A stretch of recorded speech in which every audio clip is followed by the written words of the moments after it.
Hello, everybody. Good evening or good afternoon, wherever you're at. So I'm Najumu here, and welcome to more Tavern Talk.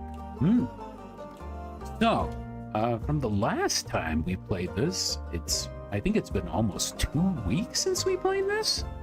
Yeah, it has actually been quite a while. But as a quick refresher, another incident happened where a flooding took over the vicinity in where our innkeeper and all of the cast are currently staying at.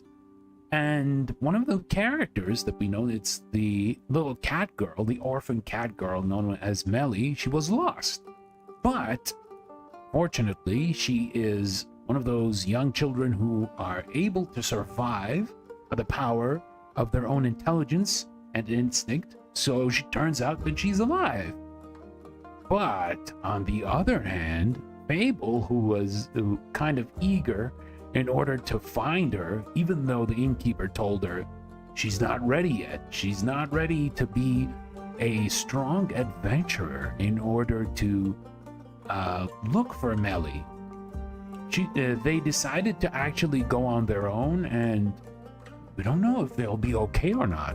We'll have to wait and see if they'll be able to survive, but I have a good feeling they'll be okay. I have a good feeling that they'll be okay. Now, with that said, before we start, let's take a look at the chat. As per usual, Rayquaza, hello, good morning. Welcome, welcome. Alrighty, let's play.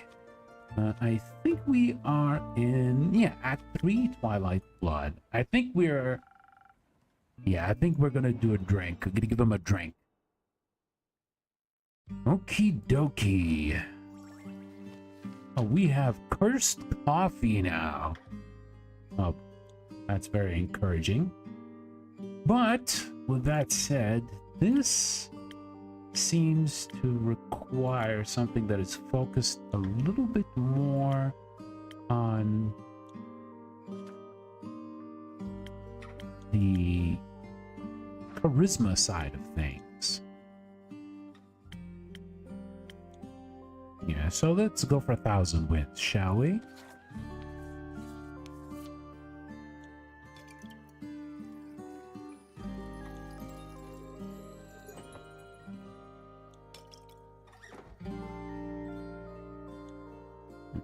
This should be good enough. And yeah.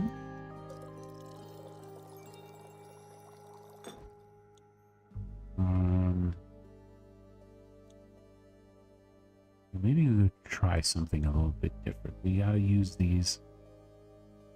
Where is the one that gives us a bit more? I guess we'll go with that. There we go.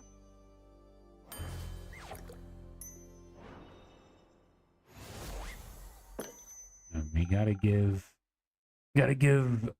Blaze slash Kumo slash he has so many names. I keep saying this multiple times, but please let us know what your real name is. Enjoy your magical liquid eloquence. Oh, he's Dave this time. I forgot. Doesn't taste half bad. This might actually help. So, your quest. Jade said you were stranded on Moria? Or Morlia. Yep, I found 3 very suspicious looking fellows and somehow ended up on that island. Why do I always run into wizards and magic when I'm out on adventures? And traps, magical traps everywhere. Sounds very dangerous. Detectives always seeking thrills. I'll make sure to be careful, I promise. It's not about that. I know you know how to take care of yourself. Otherwise, you wouldn't have solved the T-Rex case. Don't keep putting your own life at risk in exchange for a quick adventure. Jade told me the whole wizard tower burned down. Did you forget about what happened in Zoford? It wasn't me, I promise. I didn't do anything. All I'm saying is, don't disappear again. Please. You're not alone anymore. You don't have to do everything all by yourself. Like you're one to talk.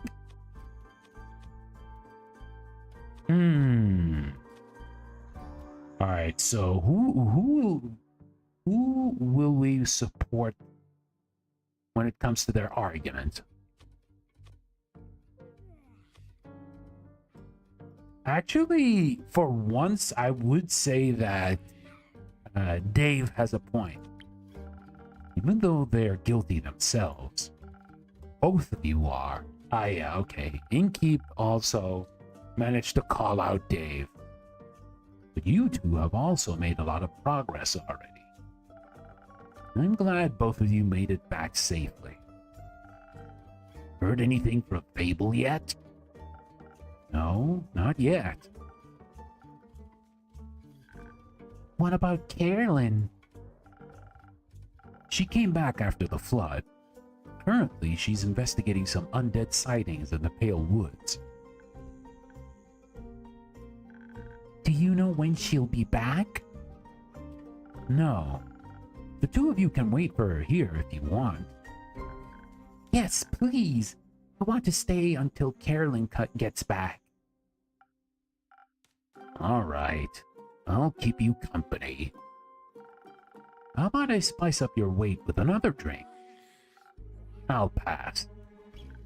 Oh, but I'd like one, please. Of course. You want anything specific? Whole adventure was pretty exhausting. Maybe something to combat my mental tiredness?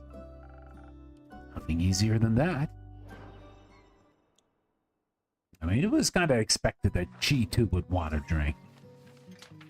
Okay, so this is related to intelligence. So, which one are we gonna go for? I will go for Silent Owl.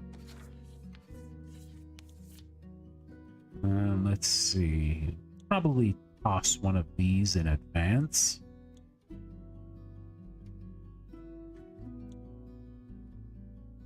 Probably.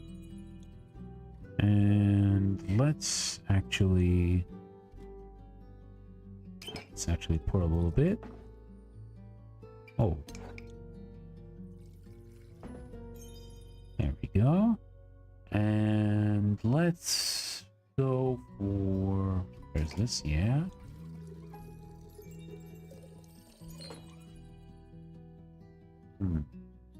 And we'll go for a little bit of this, I suppose. Oops. There we go. Silent Owl.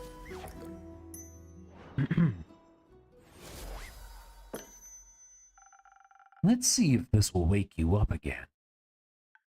Oh, thank you. This is delicious. I can feel my synapses connecting. You know, now that I had some time to think about it, I think I figured out why Hex was so bummed about the loot. Care to share your insight with us? But of course. He has a younger sister, right? Which always struck me as odd. She looks so much older than him. So what if she just ages faster than he does? He expected to find some very special loot in that wizard tower, but he didn't find it. So what if he was looking for something to extend her life? Like a scroll of immortality. What a foolish idea. Hey! Not you. X. Even if it is tempting, those are powers that no one should interfere with. I agree. What if she turns into a zombie? I don't know if, like, would you actually be able to turn into a zombie if you become immortal? If you're immortal, that means that you won't be able to die regardless, and zombies are reanimated corpses who already died. So that just doesn't work. I had enough of them. Definitely. We should tell him when we see him again. Or maybe we should tell Carolyn when she returns. She seems to be experienced in dealing with the undead. You think it'll be a long time before she gets back? I don't know. It'll be very soon, but it could also take a few more days. You've had a long day. Aren't you tired, Melly? No. I'm not tired at all. Let's wait for a little bit longer. Maybe she'll show up. Faye will with her. Sounds good. I guess we'll be waiting. Did she fall asleep? Yeah. Maybe I should bring her home and wrap this up for tonight. That's a good idea. You should get some rest as well. I'll let you know if I hear anything about Carolyn or Fable. Alright. There's not much for me to do otherwise. Except care for Melly. She needs you. Yeah, I think you might be right. Good night, Dave. You know, forget about it. See ya. I guess we're closing for the night.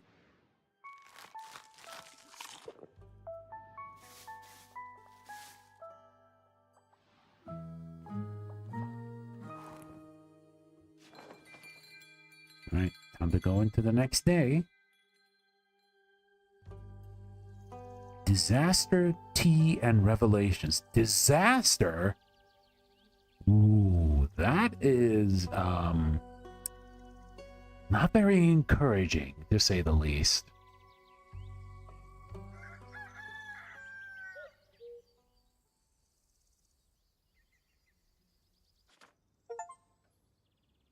Ooh. Welcome. We don't have time for this, innkeeper. Disaster is afoot. What a wonderful way to start the morning, Tia. I really missed you. We missed you too. Thank you, Clay. Can I offer you a drink in exchange for a little insight into your disasters? Yes. Something that feels strong and magic-y, right? You remembered. Yes. One, please. Coming right up. And Clay is such a himbo in a good way. Hey, Kirby, what's up? Hey-yo. Hello. How you doing, buddy? Hope you're well. Okay, which one can we actually use so we can get Zipust? Zipust. Where is it? Yeah, I guess we could use this. Yeah. Pretty good, productive day, and Laplace Limited merch secured. Yeah, I saw. That Laplace jacket looks very nice. Pretty nice. Not gonna lie. Looks pretty nice.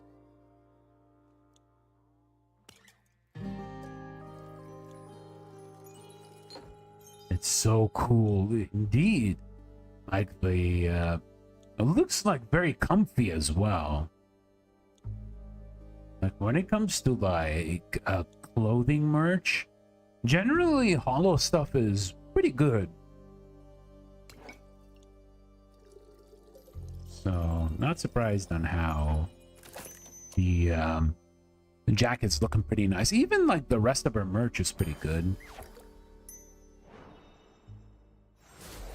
I'm an absolute sucker for hollow clothing. Understandable. Something tasty and strong, but hopefully not disastrous. Very tasty. Very strong. You really got the best drinks around. Happy to hear that, Clay. Lapla's got a shirt, hoodie, jacket, and socks. Yep, you can basically have Laplace battle armor when you go like outside to like publicly. You just wear everything Laplace related and just tell people this is my battle armor. Fully kitted out for conventions. Oh, hell yeah, definitely. Tia, you're bursting at the seams. How are the archives? Horrifying. They were challenging, certainly. The bleak stalkers were... Bleak? You're truly a master of words. The entrance Jade told us was teeming with countless of those nightmare creatures. But we fought our way with the strength that you lent us and snuck inside the half-collapsed tunnels, only to find even more bleak stalkers have infested the Everbloom's insides. We wouldn't call it infesting. They live there. Clay tried to reason with them. They responded by tearing into him with their rows of sharp. What everyone wants to be your friend, I guess. He kept trying to buy Tia too, so I got angry and I helped the fight. Do you regret it? No. I'm glad I helped out. Thanks to your unsanctioned divine blessings, Innkeeper, we cut through them like butter. Sanctioned to you?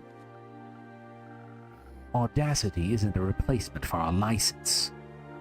We were quite spent after clearing so many monsters, and Clay suggested we take a break. Though we made sure not to waste too much time. We had to make it back in time for the barbecue, after all. That meant we had to be efficient during our search. Large parts of the Everbloom had collapsed.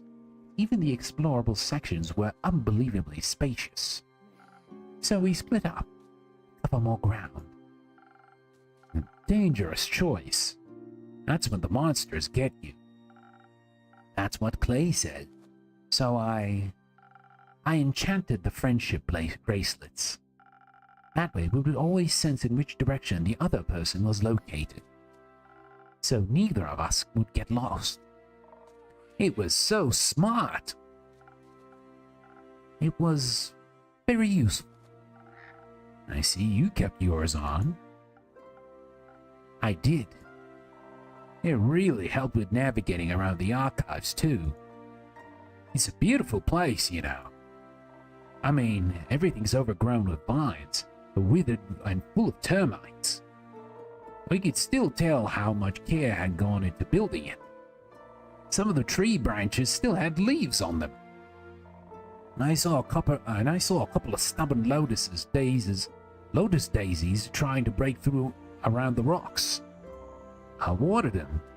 Maybe they'll grow stronger again soon. What a shame all the effort that went into building the archives was for nothing. But it wasn't. It meant something to someone once. I could still feel that love in it, even during our visit. Maybe it'll even bloom again. It's called the Everbloom, right? Forever? I wonder who named it. We should go back sometime and see if we can find any information about the archivists. Bet they knew some great drinking games. Perhaps we should honor their contributions by studying the knowledge they left behind. Why not both? They should be people first, simple second. Oh, yes. I guess both would work too. Good idea, Clay.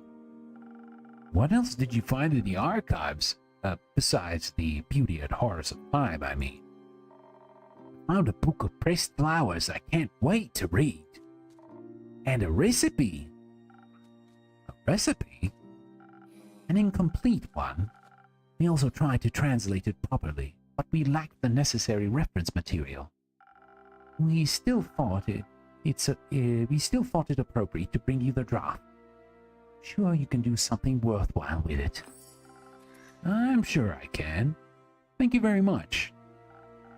As for me, I found a well-hidden study. The bleak stalker guarding it fell to my ambush, and I was free to explore. It was a complete mess, full of scriptures, scrolls, and written ramblings that would be forbidden these days. A little exciting and worrying. The papers I was able to translate spoke of the apocalypse, the end of it all. There was research on the roots of the Aether Tree and how to unbind them, written with shaking hands and fading ink. Was this the more scholarly or mad scientist type of research? Not to tell. Lines tend to blur with blasphemy. Do you know a lot about the Aether Tree?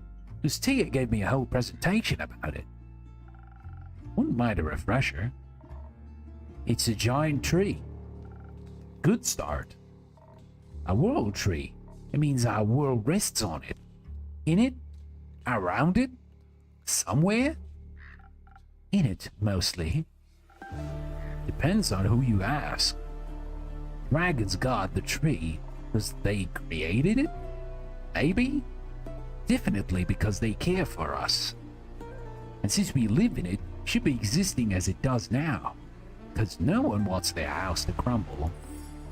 A lot of people would get hurt if something happened to everyone's home. That's true. Luckily for us, damaging the Aether Tree is impossible. It's larger than we could ever imagine. Plus, it's really more of a concept than a tree. And the dragons defend it. Despite their oath of neutrality, they're no easy foes.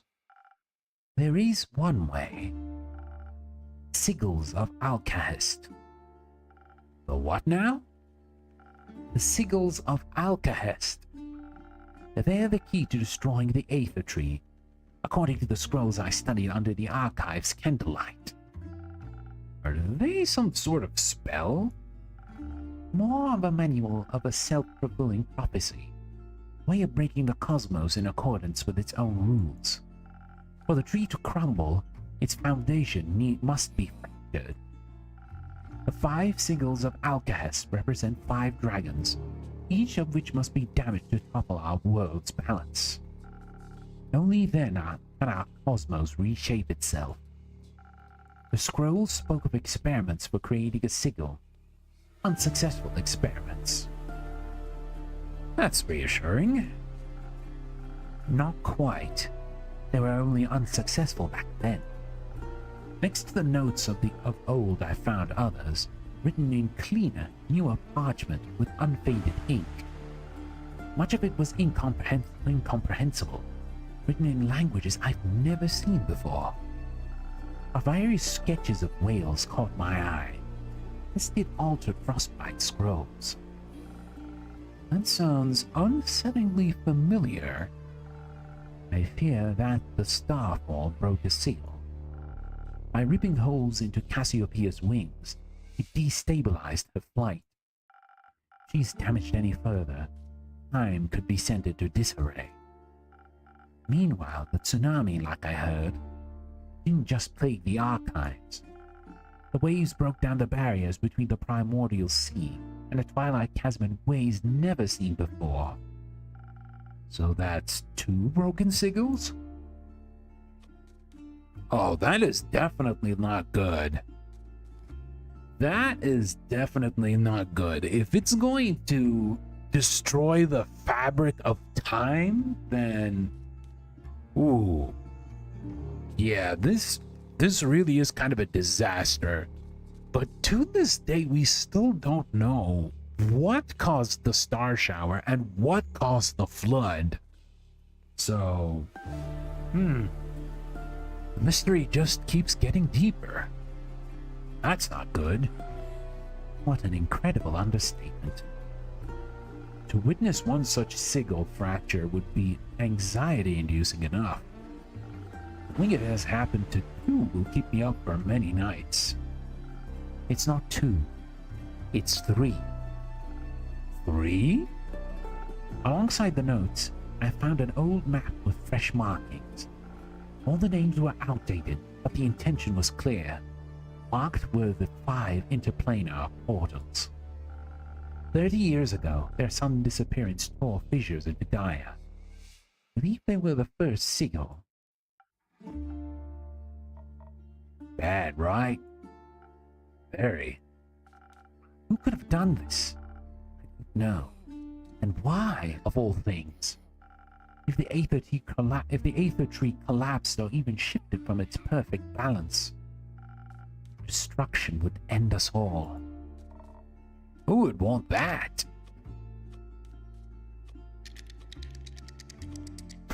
Even like the skull on his shoulder is shivering. That's a nice attention to detail. Like some of the sprite animations for this game are pretty nice, I'm not gonna lie. These all could still be natural occurrences. The whale was cursed by someone who attacked it. Biggest volcano in all of Asteria collapsed without a warning sign.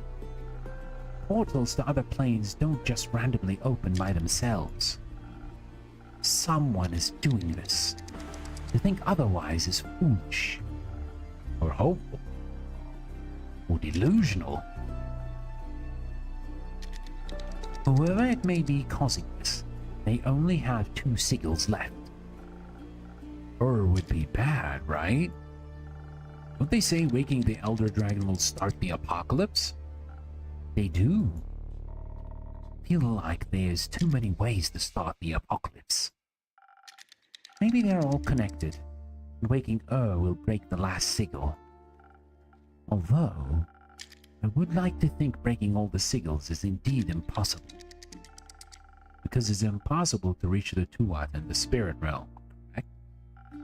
It's not exactly impossible.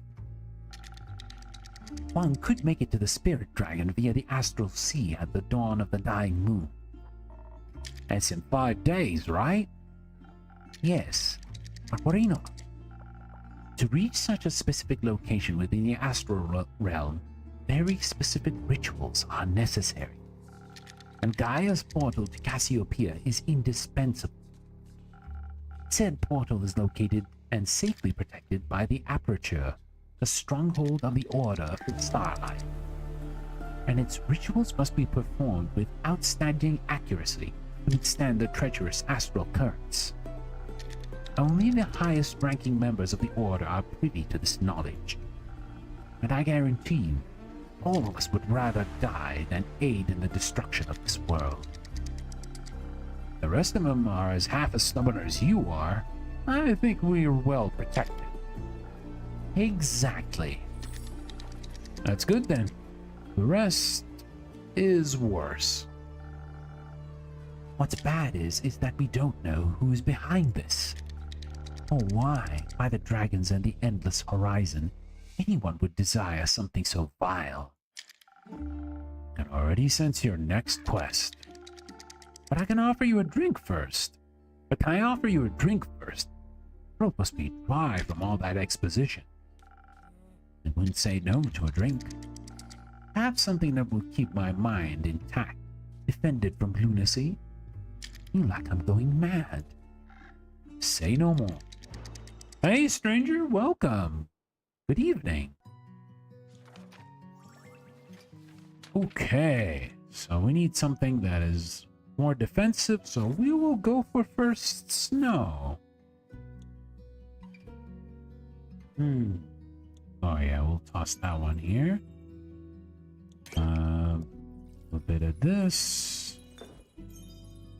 And we'll have this as well.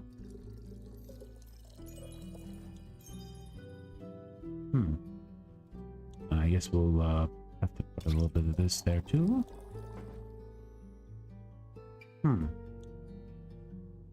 Oh yeah, this is actually too much. Hold on. My day as well went well. Had a pretty good day. Hope yours was pretty good. Oh, there we go. Oh, oops. That was a little too much. There we go.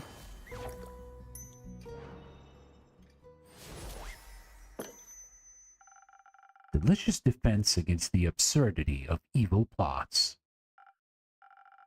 Thank you. This makes me feel a little less conspiratorial. I needed a breather. You know what else would make for a great breather? Abel's barbecue. Exactly. You're right. It would be quite pleasant right now. I hate to be the bearer of bad news, but I don't think the barbecue is happening today. Abel hasn't returned from their quest yet. Oh. What quest are they on? Finding Melina. We saw Millie on the way here. Perhaps they found another quest while out. Heroism can be infectious like that. Innkeep, what kind of drink did you mix them? None.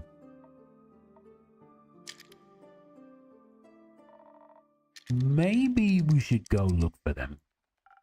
Maybe so.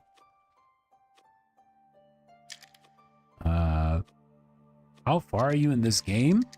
I have no idea how much more do we have for this game, because looking at Steam so far, I have been reading this for almost 23 hours. We're still not done yet. This is a very dense VN. This is a very dense VN. So it's actually taking a bit longer than expected, which is fine, because the lore in this is pretty deep. Like, the developers actually took their time in order to make like a very expansive lore regarding the setting of the game. I honestly respect that. Please do. No one has seen them in days. And the last things I said to them, hate for those words to stay the last. Please help me find them. Of course, I'm sure they could slay any monsters without us, but some extra hands couldn't hurt. You'll have to deliver your apologies yourself. I'll slay that beast when it comes to it. Very well. But first, we must solve our urgent seagull problem.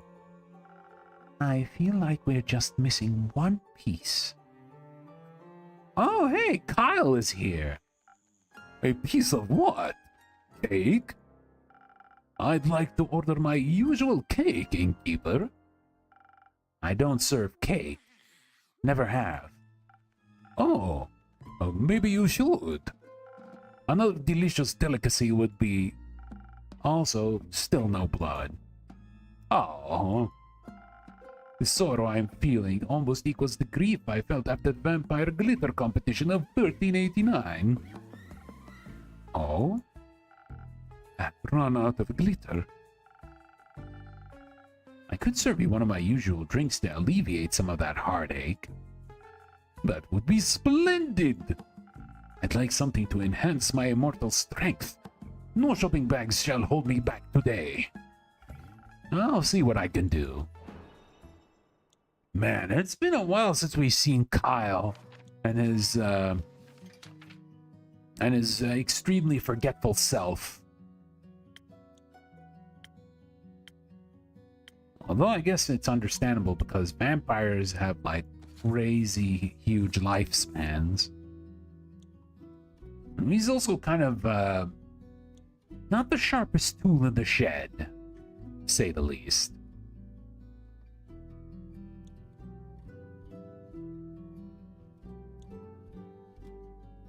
I believe this. Guess we could try that. And let's throw this in here. Perfect. A little bit of this. Oh, that's too much. And probably have a little bit of this. There we go.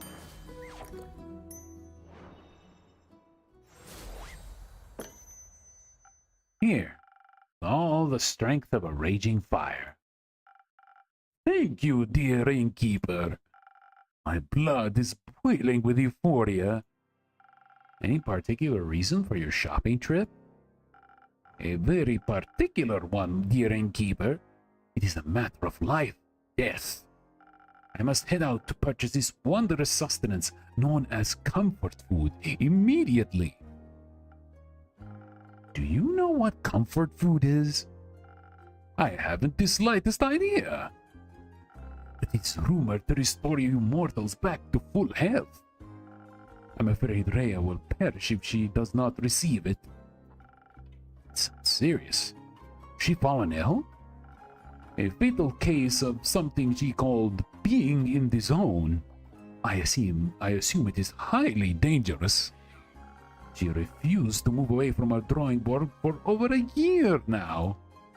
She even threw me out of the room upstairs when I offered her a blood pellet snack. How will her body handle another year without food? I have some good news for you. Rhea hasn't been sketching for a year. You guys checked in yesterday. How fortunate! And as for your legendary item, you should ask her about it. Generally, everyone has a different idea of what they consider comfort food. Oh, hundreds! Well, something tells me you should give her some time before you go back upstairs to ask. Why? Her patience is on cooldown. I don't think Rhea is cold. Her room was very well heated. If anything, I think she's a very warm person. Right. Though I assume she seemed a bit cold when I offered her blood. Let's give her some time to warm up again. Very well. I shall remain for a while. Once I have acquired the correct comfort food, I'll make sure my friend eats every last bite. Like a vampiric mother hen to her vampiric chick. I didn't know they were vampire chickens. There aren't. Do you know that for certain? Yes. I could have sworn the ones at my family estate had fangs. Chickens can't develop teeth. Here I thought we were comrades in blood hunger. Chickens are still very fascinating all on their own. Did you know they have very colorful dreams? Oh, that's nice. I once helped a wild hen with her dream journal. I'll introduce you to sometime. My favorite thing about chickens is that they purr when they're happy. Purr? Wait. No, isn't purring for cats? Not chickens? I'm not sure if I could trust these words here. What charming creatures. The more I learn about them, the more they remind me of vampires. So simple, sweet, and ferocious, yet their origin harbors one of the greatest mysteries of life. What came first, the chicken or the egg? The egg. Okay, this kind of reminds me of that, oh my god.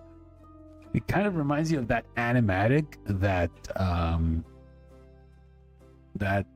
Ollie of Hololive Indonesia Gen 2 shared to like people in order to voice act in order to like write a voice acting script for it.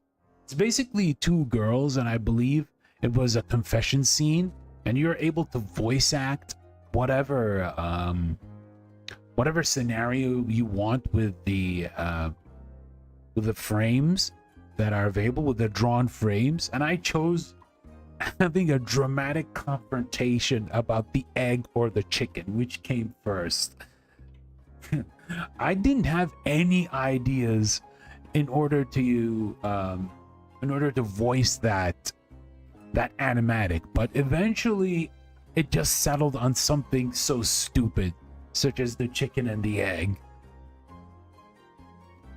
It turned out to be, I guess, fun, I suppose. Honestly, I would say the egg. Oh, hey, Crid. Welcome, welcome. Not going to weigh in? I am intellectually withdrawing myself from this conversation. But unlike this unsolved mystery, I do know how vampires were created. Would you mind elaborating? Weren't you intellectually withdrawing? As a cleric of Cassiopeia, humility is a lifelong objective that I strive towards. As such, I must admit when I need to concede words spoken in haste. Which would be now, I suppose. Please, Kyle, if you wouldn't mind expanding on what you just said. Certainly. It must have been over 5 centuries ago when a scholar stole some of the immortal blood of the dragons. The scholar offered it to Queen Annabeth, who would become the vampire's monarch. I have never heard of Queen Annabeth. I think that was the plot of a really challenging board game, Kyle. Oh, you're right. So then, Mike was real after all? Mike? Yes, it's all coming back to me now. The first vampire that walked in this world was the infamous Mikhail. But most of us call him Mike. He had a very close connection to the spirit dragon and his domain. Eventually, Mike struck a deal with the Tuat. In exchange for guarding the dragon's realm, he would get to live forever. But that didn't work out, I guess. Old Mike didn't read the fine print. The spirit dragon turned out to be a trickster. Tuat turned him into a new form of undead creature, invulnerable to age and disease, but still weak to the blade. Blood was the only thing he could stomach to consume. With time, even sunlight became intolerable. Mike was no longer welcome among the living. The dead didn't want him either. And that's how the first vampire was created. Fascinating. There's so little known about the spirit dragons and his realm. Kyle, just how do you possess knowledge that is considered ancient by today's standards? What knowledge? The knowledge you just told us about. Ah, I stumbled upon it in a grimoire I bought the other day at the local bookstore. Nope, that was the vampire romance book Care recommended to you. Try again. Oh my god, Kyle. Oh, Kyle. You are such... I don't know. I can't call him an idiot, but he's something. He is something. But of course, dear Evelyn was such a history fanatic. How could I not pick up on a few stories? That was one of her favorites. I still dream of her deathly beautiful countenance as she narrated tales until the intruders stopped screaming. She always told this story of our progenitor, Mike, so softly. She would cradle a vial of his blood, and her tone would turn so reverent. A secret to share just with me, she would say. Uh-oh. I did mean to break the last oath between us as well. I'm sure we can help you keep this a secret, right? Secret between new friends. If secrecy is how we can repay you for sharing this with us, then so be it. Since you seem to have been very close to her, I wanted to let you know We traveled past Marrow Castle on our way back. It looked awfully damaged. The destruction looked fresh. Only we had passed by earlier. Clay even spotted a heavily armored silhouette a short distance away from what remained of the castle walls. We hurried over as quickly as possible, but the shadow was gone by the time we got there. As it was, only rubble remained. Was my dear Evelyn unharmed? We don't know. Castle looked abandoned. Ruined. My Evelyn. What horrid fiend could have inflicted such damage? She must have fought back fiercely. May her opponent suffer twice the damage they inflicted upon her. I wouldn't give to know her safe. I think I need to go ask Rhea about her comfort food. Well, that was fast.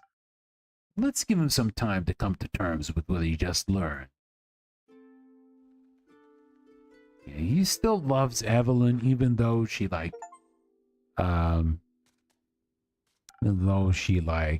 divorced him or something.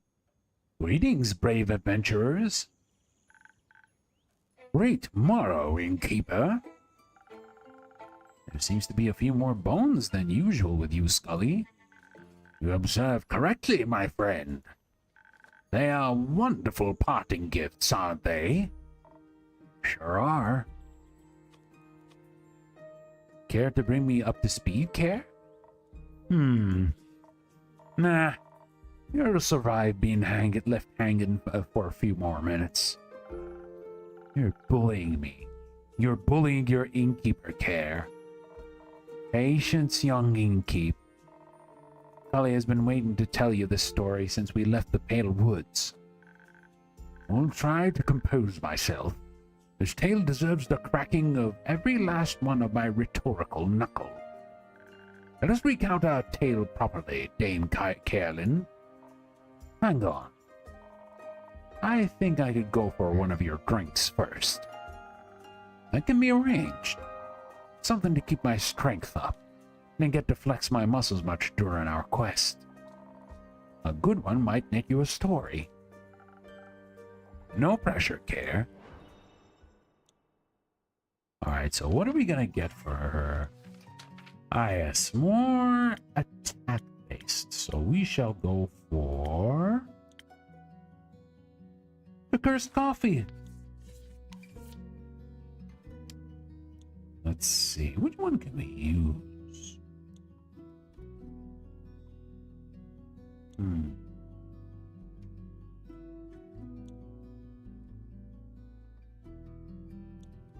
Yeah, probably this.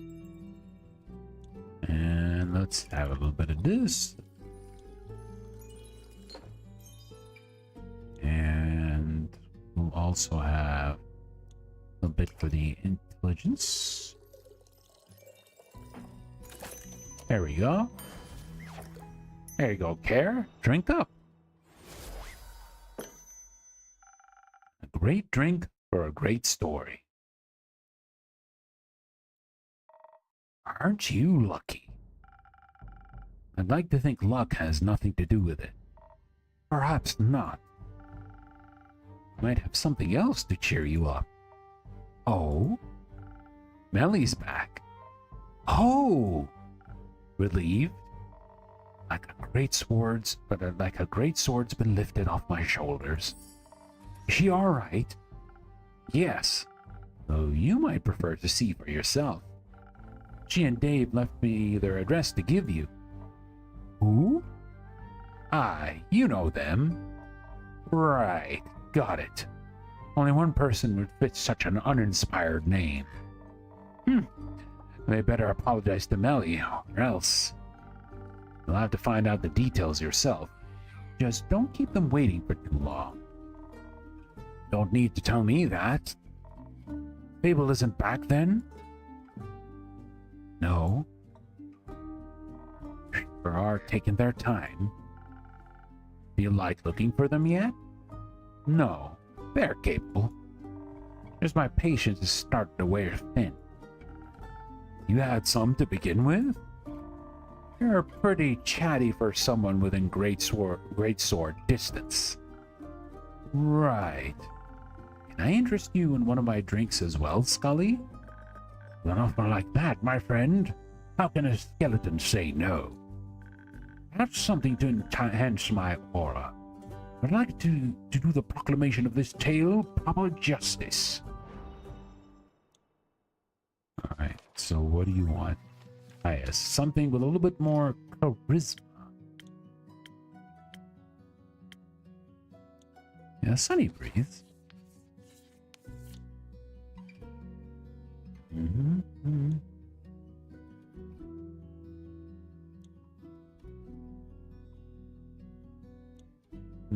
Which one shall we go for?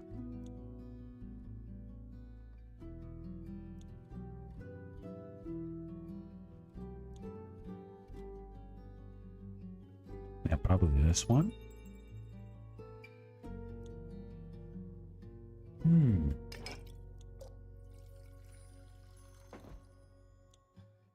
little bit more, I suppose.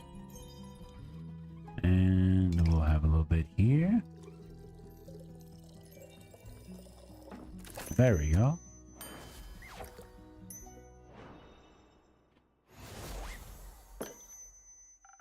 Please enjoy. Oh my. They say manners maketh man, but this drink alone has invigorated me plenty. Midnight Gamer, hello, welcome to the stream.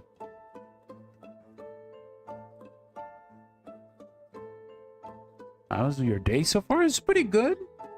It's been a pretty good day. Hope your day is well as well. I can almost feel the warmth of my flesh on my bones again. A pleasure to be of service. Our quest was confusing. This is a cute game. I like the style. Yeah, the art style is pretty nice for the game. It's pretty good. Like the sprites, they have quite a lot of expressions and animations to go with it. Inspiring. My favorite flavor of Quest. Is it a new one? Yes, it is, actually. It came out this year, I believe, a few months ago. Not enough fighting, in my opinion. Felt like my muscles were wasting away on the way back here. The most important muscle of all received a superb workout. I'm a game dev also. Ah, I see. The brain. Metaphorically for me, of course.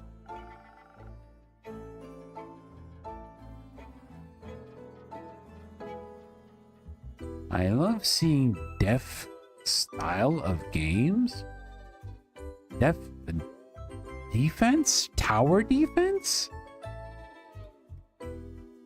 I'm not sure if I got this correctly, but maybe that might be a typo. No. We're not even going to get started on that topic. You do have to agree, my friend. Let's not get distracted. Deafened? Deafened?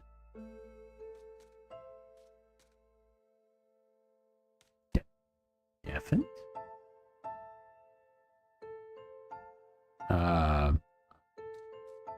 That's the first time I ever heard of that word, but okay.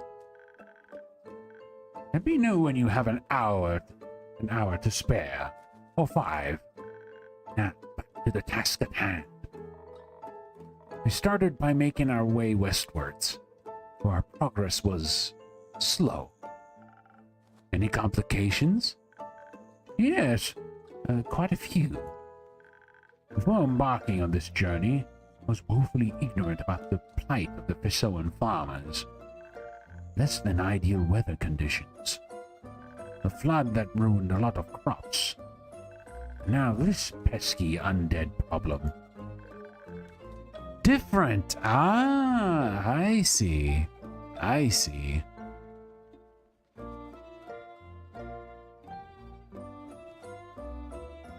I gotcha. Now that makes a lot of sense. My bad, huh? Fixed deaf as different. Ah. Oh, don't worry about it. Don't worry about it. I was stricken with empathy for their struggle. The least we could have done was offer up our means of transportation for any soul looking for a better life further north. So we switched our carriages 3 times. By the 3rd time, we had gone so far off course it took us a whole day just to get back on track, on foot. But once our hike was over, we did get to spend a wonderful afternoon with Dame Carolyn's cousin, Lady Danica. That was nice, I guess. A cousin with the undead snail problem, yes? Did you manage to liven up that garden for her? Sure did. Just had to set out some cabbage to leave them somewhere where we wouldn't be damaging any crops, and with just one magnificent strike, truly a sight to behold. There's just some undead snails. No need to have gotten it so excited. To match the excitement, Lady Danica served us some positively delightful cups of tea.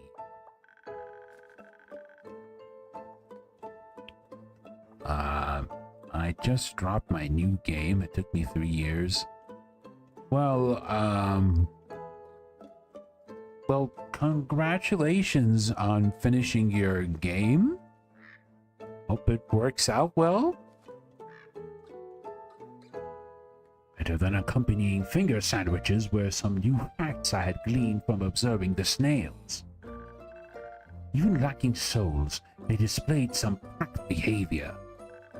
They acted nothing like real animals, of course, but somehow I was struck with empathy for their plight. Unconsciously seek out a manner of instinctual action, despite the lack of anything to grant them a conscious objective. Is there a more transparent yearning for a purpose than that?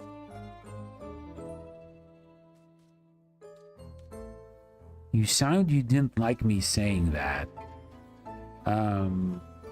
No, but sometimes it's a bit wary. It's a bit wary because sometimes I get like random bots that show up in the chat that want to just self-promote themselves, right? They're not here for the stream. They just want to self-promote their services. They want to self-promote their own work and basically not engage with the stream. And I'm like, come on. Come on, I'm sorry. I am not interested in those services, so hope you understand. My apologies. It appears what they say about old age is true. You can't help but philosophize. Well, I appreciate you're not a bot, but I just said I am a bit wary, because there has been a lot that showed up in the chat before you. And yeah.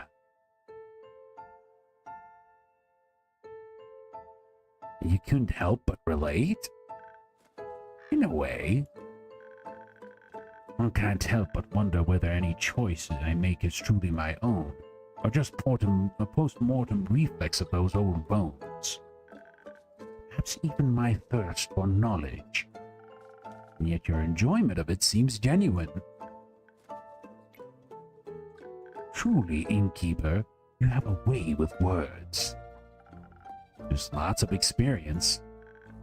Though that may be, my worries seem rather foolish now. I count myself as quite fortuitous that despite all that my memory lacks, I can delight in learning it all again.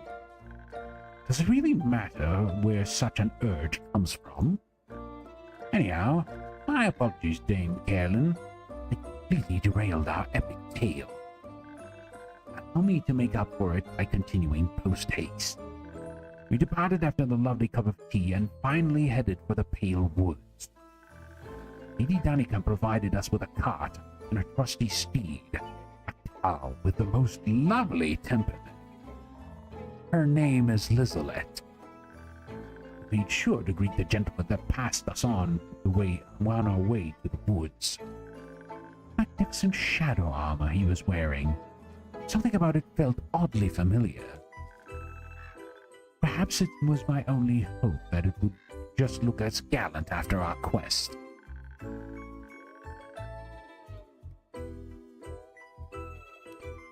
Okay, but I think when it comes to game dev, the streamer gets caught in a game dev guest player and the game is free. It's not like losing anything. It's a win-win-win. I mean, true. But here's the thing. I know you're probably not that kind of person, but I've seen many people like try to tell people, hey, you want to try my game on Discord? Like random people adding other people on Discord, like adding them with friend requests and telling them that you want to try my game, and it turns out that they hack their account. So I'm not saying you're the one who's doing such a thing, don't get me wrong, but it's a thing. So you just got to be careful regardless. What he means, it stunk real bad. They left Lizolet there. Sparing her stench seemed like the right thing to do. And forth we ventured. Didn't take a long time to find out what we're looking for. The place was crawling with him. Which also explained the smell. For some reason, miasma didn't seem to bother me very much. Most respectfully, you don't have a nose. I mean, it makes sense. Any smell or any of the five senses won't work for him, except he has eyes, some kind of eyes, and he's able to listen to people.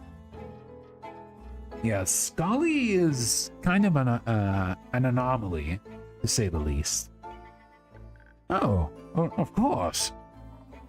Anyways, there was a veritable horde before us, an army of undead creatures shambling their way through the forest, one odd tree at a time. They were awfully interested in those trees. It's true. I was itching to tear into them. But remembering the plan, I stepped back, with a hand on my greatsword. A crucial part of a successful negotiation is that you don't go into it blind, so we observed.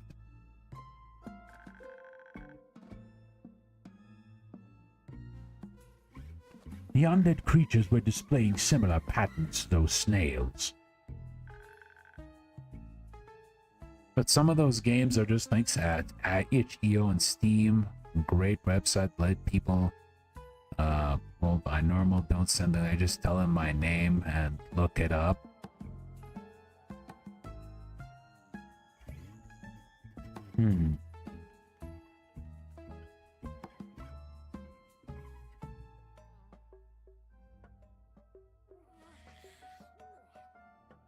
I see.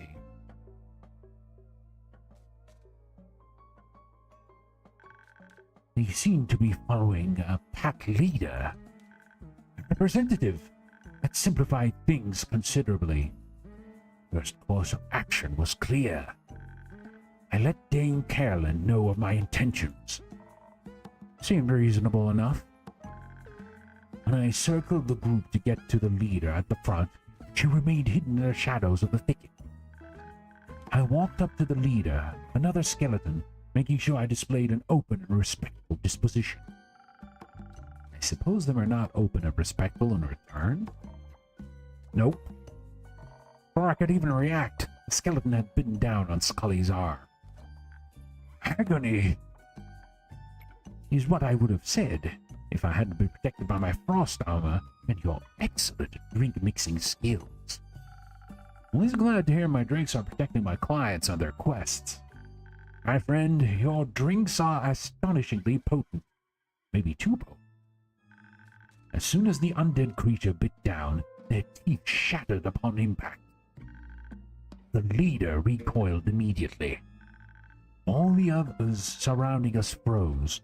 The leader fell into the ground, cradling their face with their hands. Curiously, when they regained composure, their expression was filled with joy. Still no idea how you can read an expression from a skull. They weren't actually quite expressive. Skeletons. They mostly express themselves through vibes. I see. That sounds like some of your usual censored word. But this time I'm almost willing to believe you. Excuse me, but what exactly are vibes, my friends? Have fun explaining that one. I guess you can think of them as some kind of aura that someone gives off? Fascinating. That sounds quite powerful. You want to harvest them like magic? Let's get back to the story. The teeth shattering was quite worrying. Maybe re-examine the bite marks on the trees around us. Peculiarly, the bite marks here were quite more shallow than what we had seen in other parts of the forest. Which means all those undead creatures had severe dental issues. The leader was so happy because the frost armor's chill was dulling their pain. The others' teeth were also in poor condition, and looking at their behavior, seemed to be causing them severe pain. Coupled with their hunger for trees, it became a never-ending cycle of suffering. But you have never gotten so bad. I asked them why they had reported the issue to their necromancer. It's clearly starting to impact the fulfillment of their objective. That got them real heated. I tried to rip Scully apart again. Dame Carolyn skillfully resolved the situation with a bit of intimidation. It turns out they didn't even have dental. Carolyn? I'm with Scully on this one. I had no benefits. Nothing. They were just expected to be quiet and follow orders. That doesn't sound right to me. Just scam. That's what it is. No sick leave, no compensation, no PTO. They didn't want to hear it. They're doing what we love. We don't need any fancy benefits. You've seen the state they were in. I couldn't even take a proper jump out of the tree's outer bark anymore. What happened when their teeth deteriorated even further? The necromancer would replace him with another undead creature in a heartbeat. That was when Scully really got them, I think. Words were just pouring out of my mouth, so elated they were the right ones. Light reflecting off the frost armor really dazzled them too. These skeletons worth their calcium should be able to acquire such armor. They didn't need to be bound by such a neglectful necromancer. My apologies. It appears I somewhat lost my composure just now. You might soon be contacted to the first UFU gathering, Innkeeper. Union for the Undead. UFU 1755. Never forget your roots. Welcome to visit any time. I think they really want to improve their situation.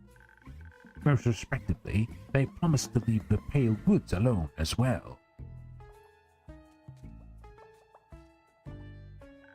One of UFU's goals is to find a more sustainable way to deal with their obsession eventually. They're heading for their necromancer now. There are a bunch of demands to settle. They graced us with a great deal of parting gifts before we left. We got the hallux that broke off one of them when they attacked Dame Carolyn. Their leader gave me the teeth we couldn't put back into their skull. Oh, and this eyeball. I'm overjoyed we managed to resolve our quest in a peaceful manner. And deny your resolution was pretty effective. Good to know that you're both happy with how it ended. Those are the outcomes I most enjoy hearing about from my patrons.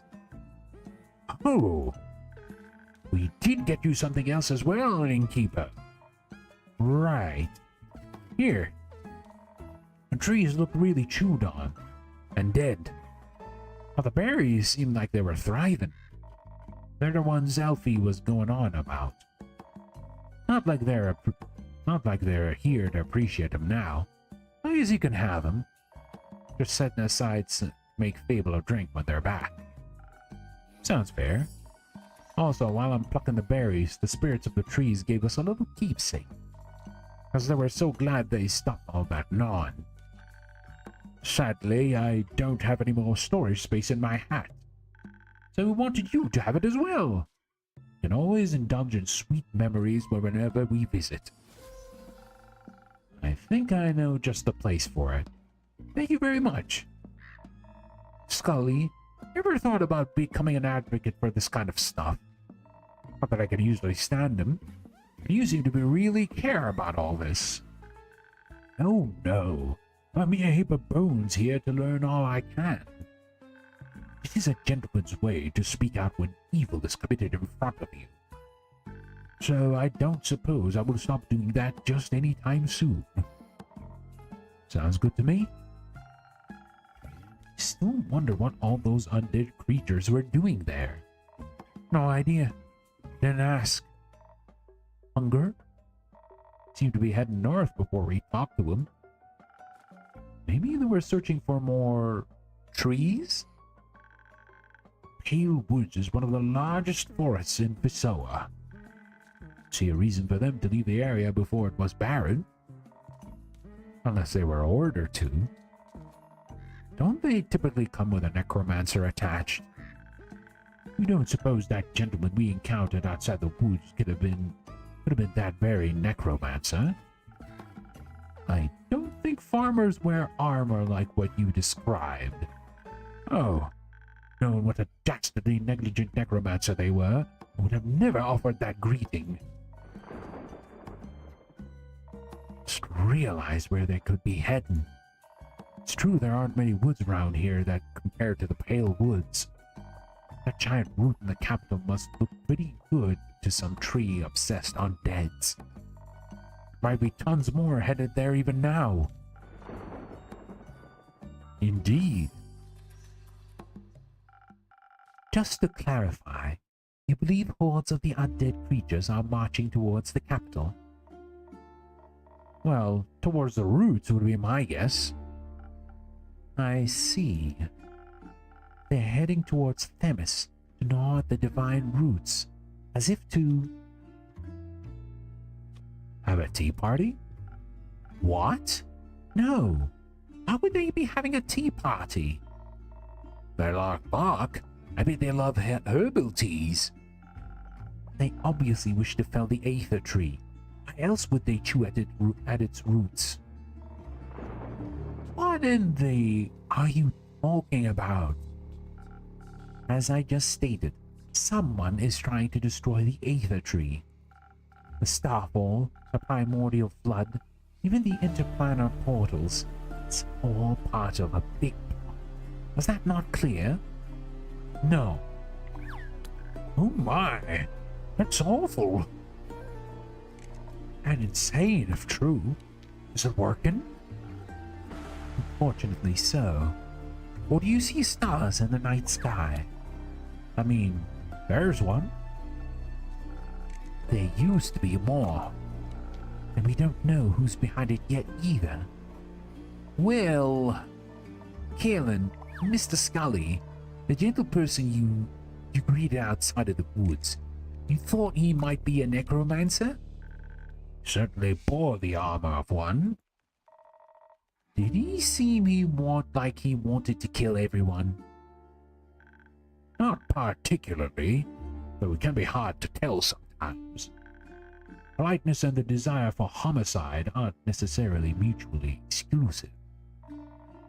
Necromancers resurrect dead things to make undead creatures. Indeed they do. So, Scully, you were resurrected, right? Do you remember anything about it? Well, I admit, First, I recalled very little form at the start of my new life. I mostly stumbled about trying to remember my manners. My memories, rather, the memories of my body, which I suppose are also my memories, have been getting clearer lately. Let me try to focus my thoughts. I believe I awakened in the archives. The Everbloom. The Everbloom? Are you sure? Who woke you up? Gentleman of fine age. I believe he was there to do research? I remember candles held over notes scribbled on paper, ink stains on fingertips. He must have found me near a friend's study. Remember, I was looking for her when I awoke. I simply left. How rude and inquisitive of me. I should have asked what he was researching. Could have helped.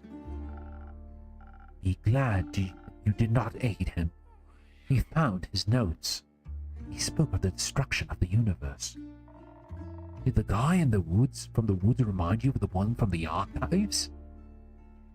Now that you mention it, I wasn't conscious enough to recognize faces when I rose. I knew the armor looked familiar. I think I saw when I first reopened my eyes. Metaphorically, of course. I no longer have eyelids. Romance is behind all of this. Is he trying to break the sigils to get to Tuat, spirit dragon, at the realm of death? Sigils? Are you perchance speaking of the sigils of Alcahest? My friend was researching them once. We thought them a wild figment of her imagination. Seems like they're not, unfortunately. Do necromancers usually want to destroy Tuat? No, but they do defy his laws of life and death. Perhaps he craves access to all the souls the spirit dragon guards, when he plans to destroy death once and for all. With his perversions. But my dears, to destroy Tuat, one must find him first. That in itself would be quite the impossible task, no? Not exactly. The spirit realm is well protected, but there are ways to get to it. Can you kill death? I don't know. Merely attempting it sounds disastrous. Miss Anwar, Mr. Moore, Tuat is the god of death. No matter how insane the necromancer, no one could possess a weapon powerful enough to fight a god. Only weapons made by the dragons can harm them. We all know this. You mean like Ur's great axe? A weapon forged for the dragons by the dragons, meant only for their claws. The axe certainly cut through the barrier between the astral sea and the upper world, not through Tuat himself. Stealing an axe from a dragon count as a sigil? Alright, you all lost me again. I talked about this already. Keep up. I'll explain later. Might count as a sigil, but awakens or damages their plane. Should not be awakened under any circumstances. Or should their legendary weapon fall into the hands of a mere mortal? My, this is quite concerning. I'm right there with you. This seems too insane of a plot, even for some big bad evil guy. They always seem to be reaching for new heights in their dastardly schemes. We are correct. This one plans to steal Ur's weapon, break the sigil, and then destroy Tuat. Be with us. What about the undead creatures marching toward the capital? They must be a distraction, a way to keep anyone who would interfere off his back. Quite the dangerous distraction, if you ask me. Those poor husks shouldn't be snacking away at those roots either way, should they? No. those sigils of alcohol, zest you keep talking about, would do what? Destroy the tree? Spirit realm rests above all others in the canopy of our world. What we believe to be this monster's plan succeeds, it will collapse down onto the rest of the Aether Tree. Not only would that free all dead souls, it would destroy the tree, our home, our cosmos, and everything below it. It would destroy our world as we know it. Not to mention, Tuat might die. Don't think I have to explain to you why death dying would be a bad thing. Once again, can he die? We'll risk it.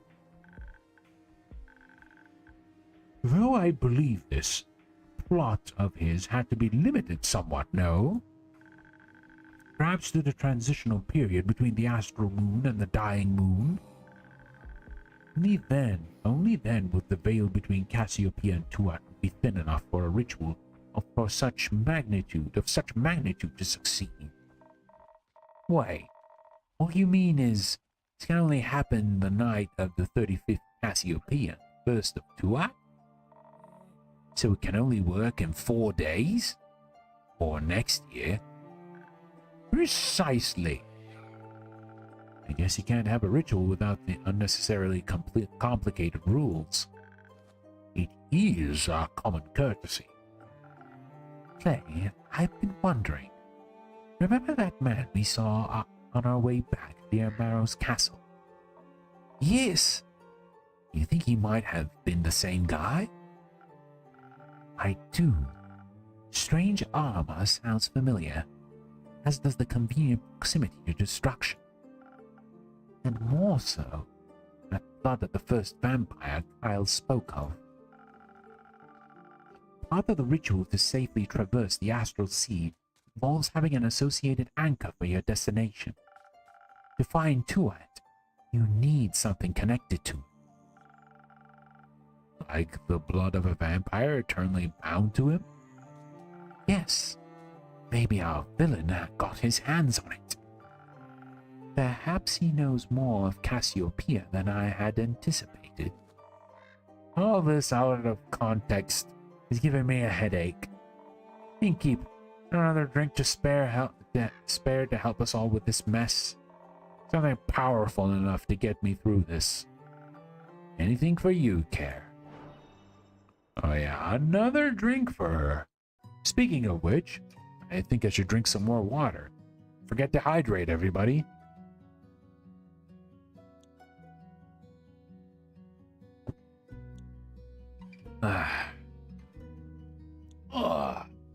Probably need to stretch for a bit.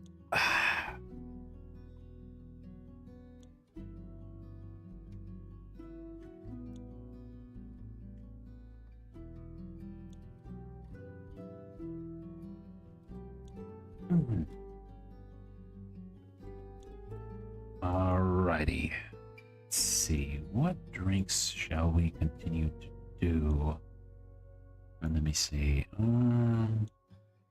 Alrighty. Let's make some more drinks. Okay, this is power-based, so... yeah, more cursed coffee, because why not? Care needs more caffeine. Because she's going to be listening to a lot of stuff. So what are we going to use here?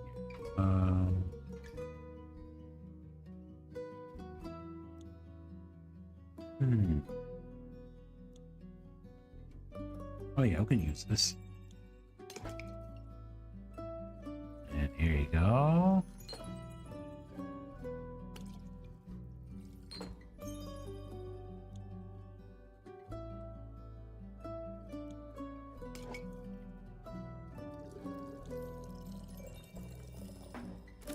There we go. Coffee is ready.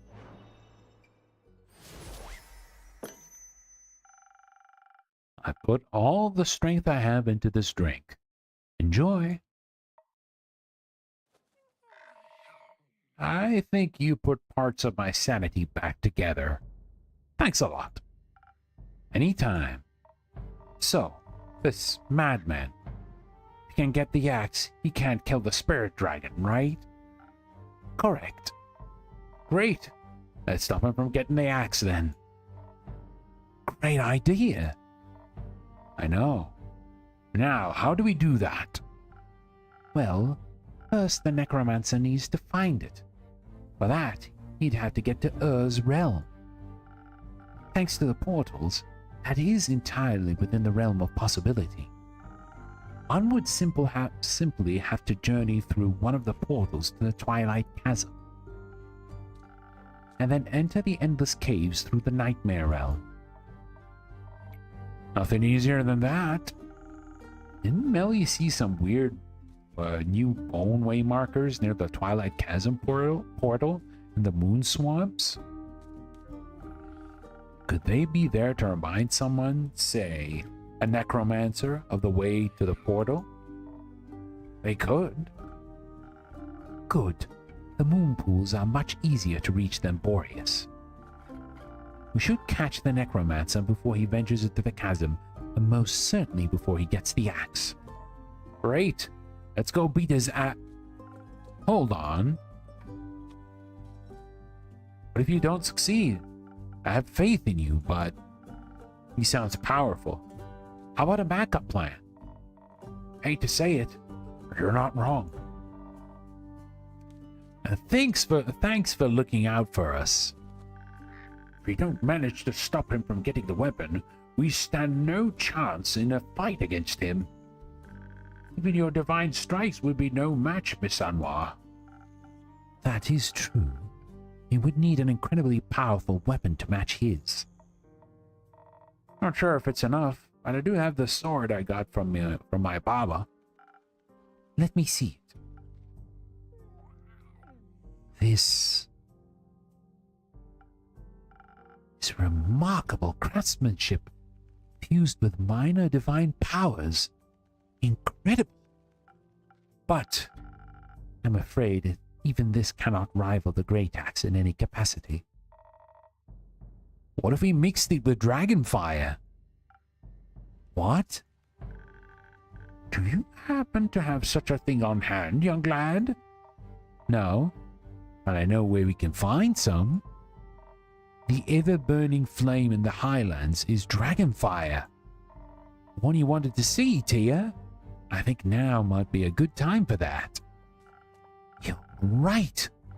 Dragon fire merged with Kaelin's blessed sword. It wouldn't be as powerful as the axe, but it might give us a fighting chance.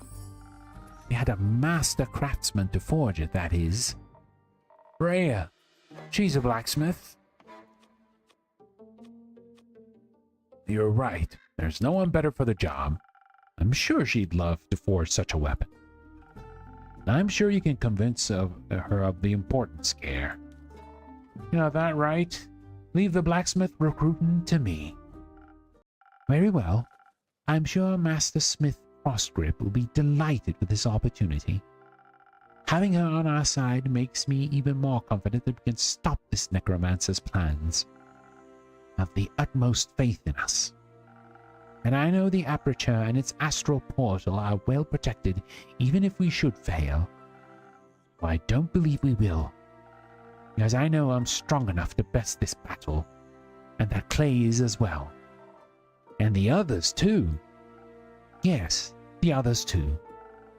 I'll be honest, I'm not sure if the four of you will be enough. Don't worry. There's a lot of people we can ask for help. Like you. Like me. Ask away. I knew we can count on you. You collect everything we talk about, right? I try my best. Could you write us up 2 quests for all this?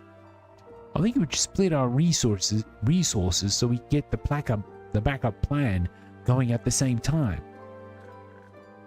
Good idea, young man. Plus, that'll give us an excuse to have your drinks help us. Not that you need an excuse, but I appreciate you following my rituals. I'll see what I can do. I should have something written up first thing in the morning. I trust you as you trust in us. Deeply? Yes. Deeply, and with the knowledge that together we are stronger. We'll see you in the morning then. Carolyn, come with us. We owe you a few explanations before we make you do any persuasion work for us. Oh, that right? Let's go. I cannot miss out on more possible details. I shall see you in the morning, Innkeep. Thank you for all the help. It saved the world, all right? Let's, Clay. Good luck. Oh, things are escalating. Ooh. All right. So what do we have here? Only a weapon forged with dragonfire can resist another draconic weapon. Hopefully the ever-burning flame lives up to its name.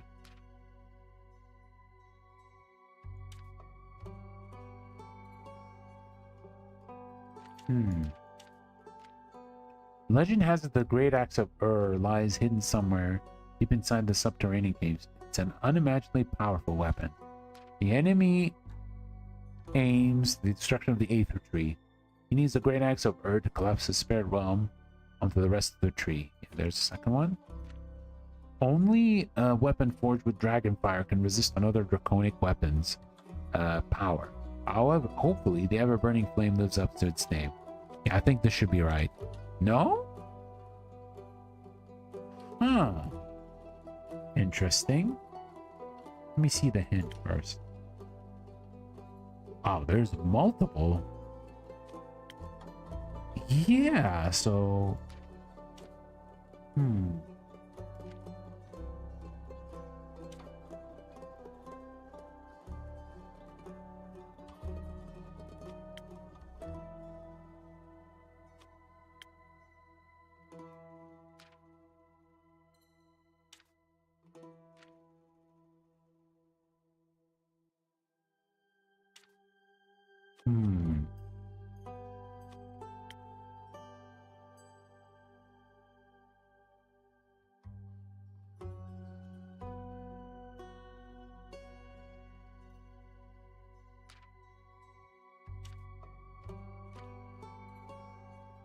No, not this one.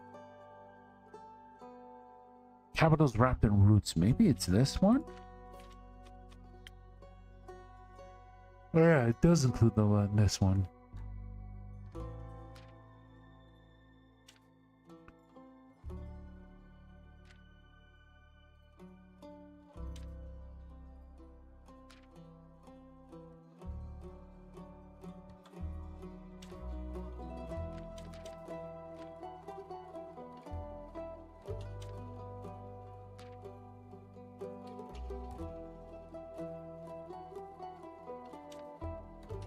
Capitals wrapped in roots by the divine. According to the myth, the ancient as time, there's the roots of the Aether Tree. Okay, so we need something related to the Aether Tree.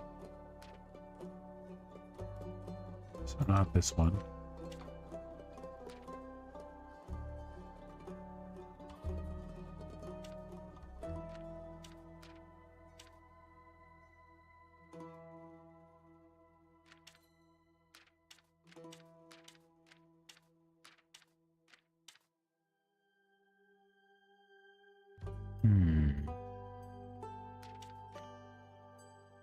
Okay, so then the destruction, enemy aims to destruction of the Aether Tree needs the great axe. Ah, this should be it, right? No? Huh. I'm pretty sure.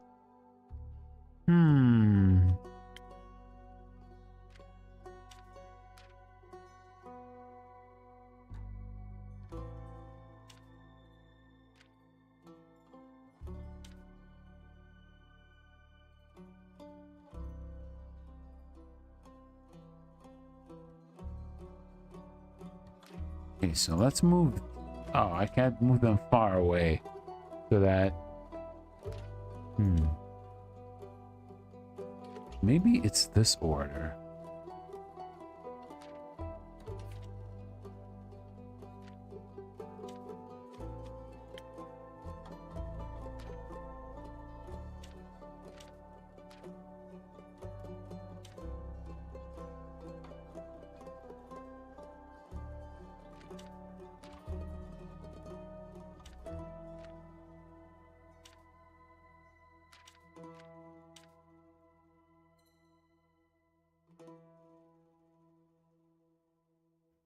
Hmm.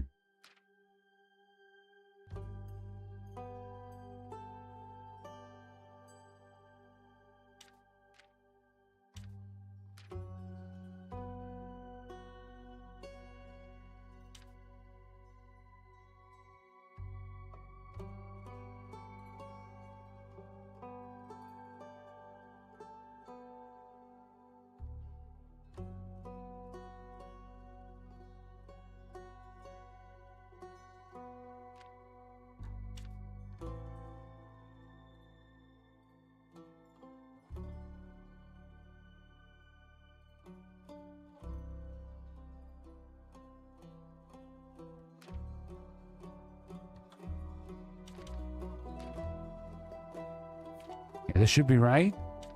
No. Wow.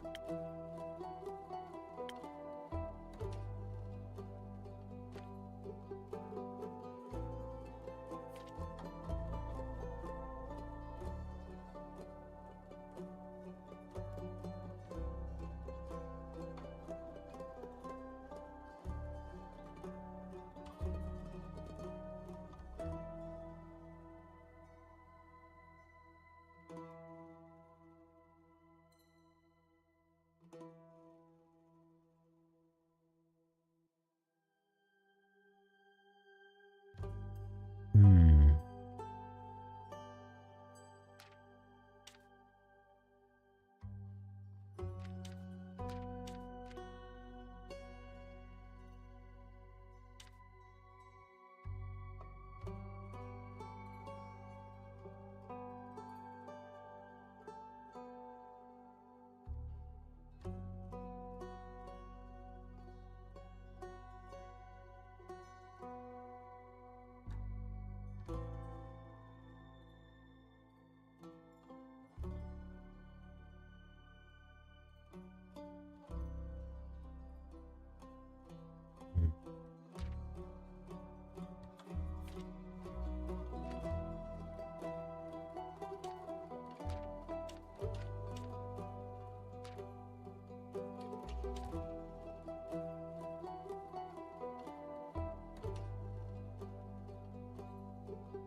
Hmm.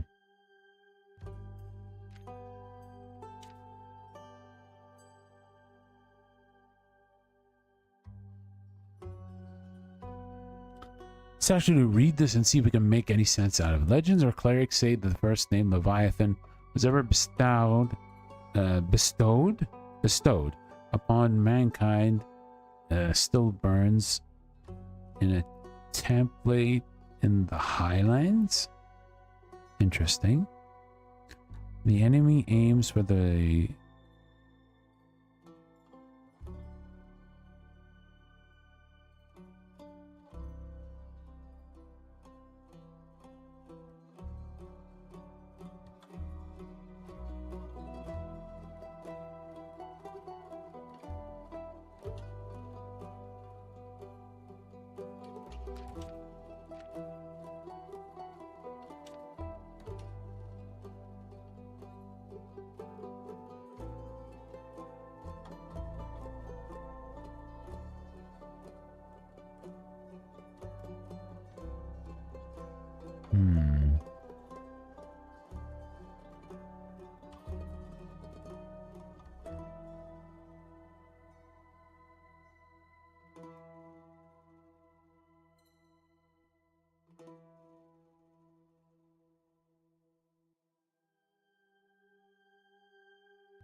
Man.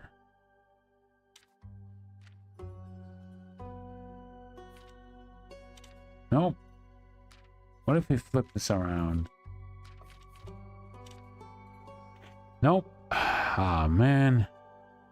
Gotta think a little bit harder in order to get this right. You gotta think a little bit more.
Is wrapped in roots protected by the divine. According to myth and ancient as time, these are the roots of the Aether Tree. So now after that, we should put the explanation of what the Aether Tree is, right?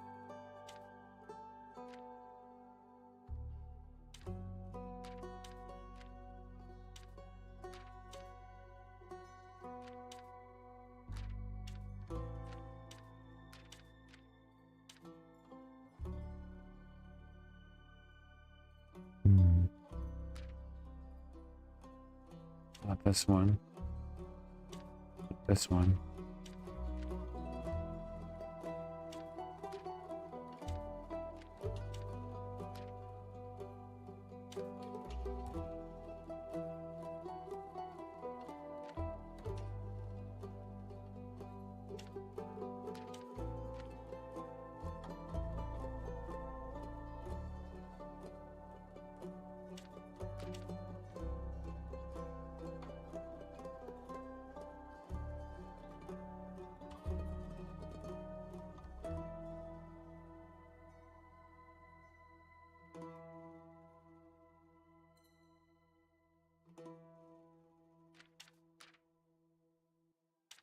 Oh, welcome back, stranger. I'm trying to figure out if we can get this right.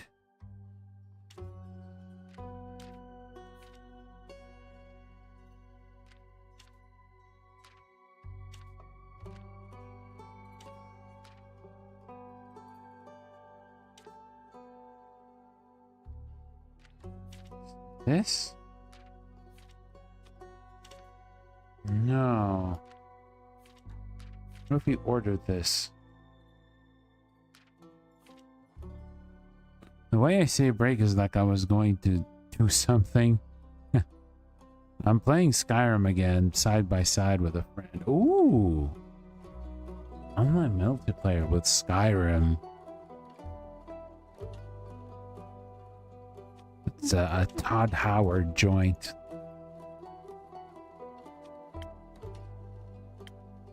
Alright, so...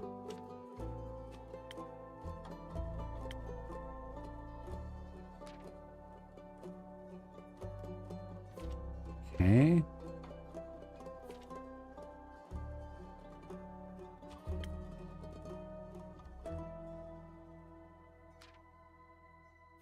Maybe this? No.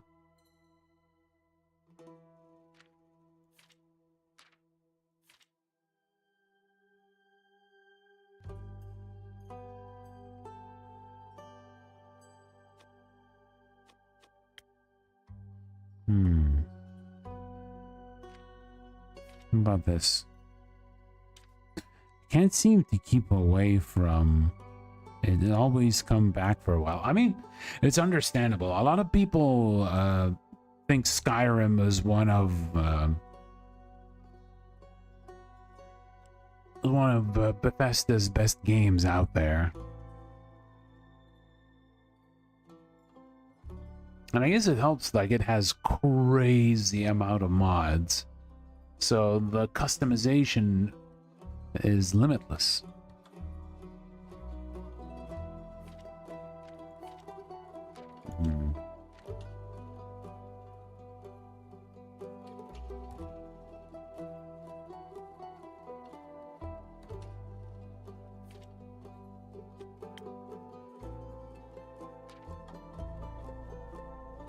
Is it this? Nope.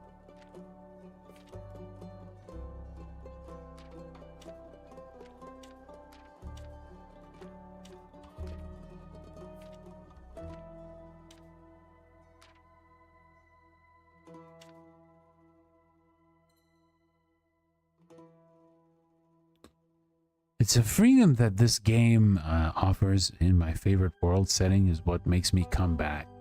I mean, a game that offers the freedom of expression and the freedom of like creativity, then that's definitely like a solid game, right? It's a very solid game.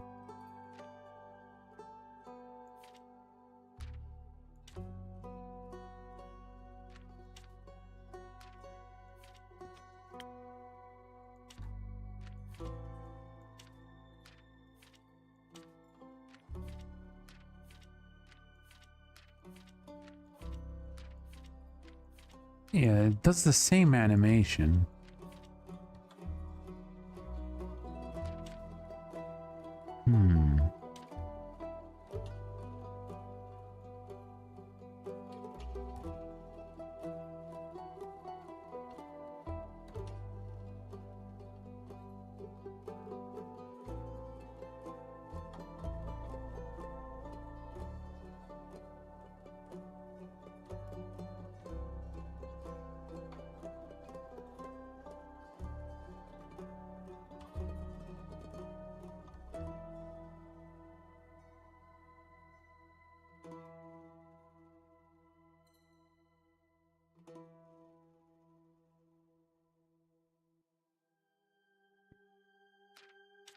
What if we try? What if we try? It's the freedom that this game offers in my favorite world setting is what makes me come back. Yeah, totally fair. Totally fair. There is a good reason why Skyrim got all that praise. Very worth it. Let's see. Maybe we can try this. Only weapon forged with dragon can fire resistance.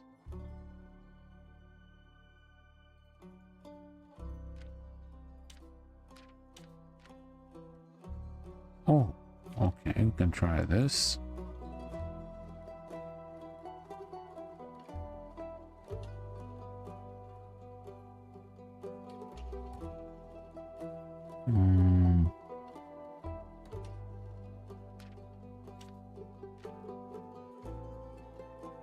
Maybe this one?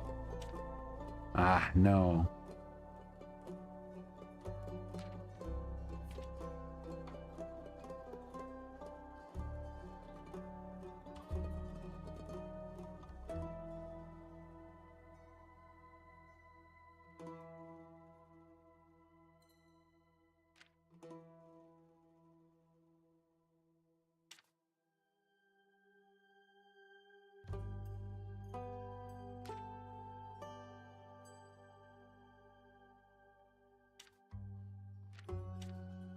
We say this? Yes, it includes this. No,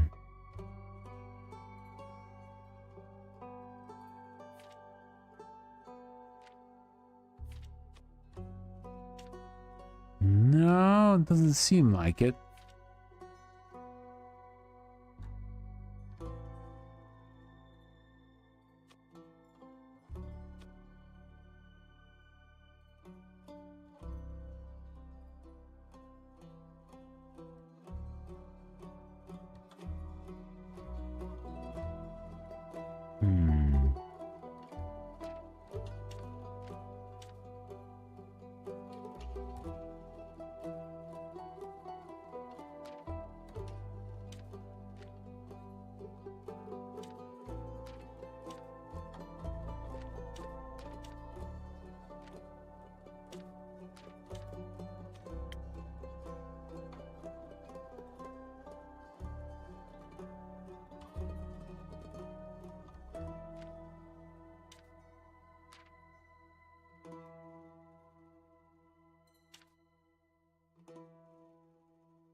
game doesn't even give you, it just tells you what you can actually put in.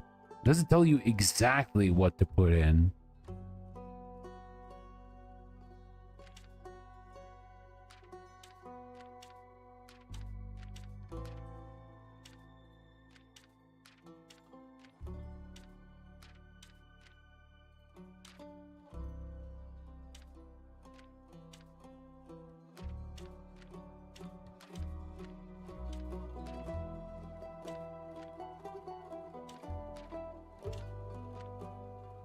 Maybe this. And this, maybe? Oh, there we go. Okay, awesome.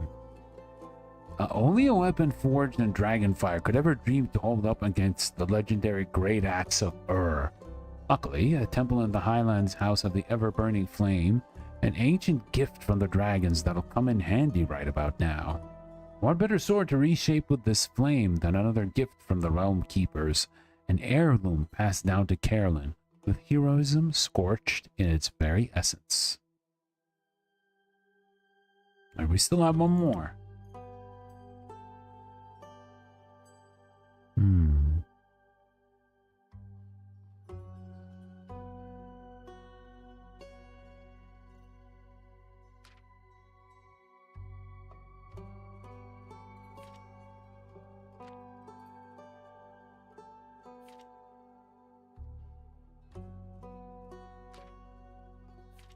There should be one, right? Yes! Okay. Great. Finally, world calamity is imminent. There is one last way to save it. The only weapon strong enough to harm Tuath and the Aether Tree is the legendary Great Axe of Ur, and the personification of evil wants it desperately. First, he must make it through the Twilight Chasm. For that, he needs a portal. Sounds like a good location to stop him, right? Oh, there's a third one. I see. I guess we'll put these in any order. A horde of undead is approaching the capital. Their insatiable hunger for the local flora leads them to the exposed roots of the Aether Tree, and therefore to the capital of Themis, since it lies nestled in the safety of the roots. This is a mere distraction so the necromancer can fulfill his true plan, but the undead still must be stopped before they hunger for flesh once more. Yeah, things are escalating pretty hard. Yeah, I think we might be close to reaching the climax of the game's story.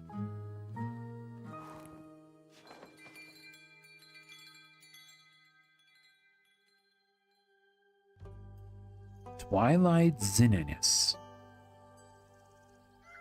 Or Zinnius, I guess. It's the first time I read that word. Oh, there's Carolyn. And Rhea. And there we go. Good morning. Slept well? A greeting ain't gonna do and keep. Give me your best lines. I'll hear them all today. Top of the morning to you adventurers. Go on. Peace and contentment be upon you, travelers. Sweet water and good berries, friends? Alright, enough. You seem to be in high spirits. None of ye get the chance to work on the project of a lifetime. Glad you're so passionate about this. Oh, we didn't care too hard of a time convincing you. Nah. Once I mentioned Dragonfire, it would have been harder to stop her from going on the quest. It was tough enough to find her. And didn't take you for a nighttime soup enjoyer. I'm not. Usually. I can be persuaded, though, with the right soup and company. I assume your quest for comfort food turned out successful? Not at all. It was thwarted by the shadow of the night. Dearest Rhea, promised we shall endeavor to make shortbread another day, when the sun is high in the sky, and the stores are open. I'll need to make that sword first, though. Did Carolyn update you on what's at stake? Sure did. Those siggles of alcohol zest won't know what hit them when they see my newly forged weapon. It's siggles of Alcast. Gesundheit. So I assume you worked out a game plan? Of course Kyle is going to think that Alcast means like he's sneezing. More or less. Not like we've got a lot of info on that quest of yours. I'm sorry. Hey, you worked with what you had. We'll manage. Though ever-burning flames of Leviathan sounds like more of a myth than something real. Sounds exactly something you need for a mythical weapon capable of saving the world. Still, are you okay? You're okay with reforging your sword for this care? Yes, it's the right thing to do. That wasn't what I was asking about. Believe me, I know a thing or two about the importance of a heirloom. It's fine. It's just... I wonder if I still feel the same connection to my Baba when I look at the sword afterwards. Eventually, everything she gazed at in life will be gone. Don't you think she'd be looking at the sword of Carolyn the hero? That has quite a wonderful ring to it. I didn't know your grandma before reforging that sword with dragonfire to save the world. I think she would have been mighty proud of ye.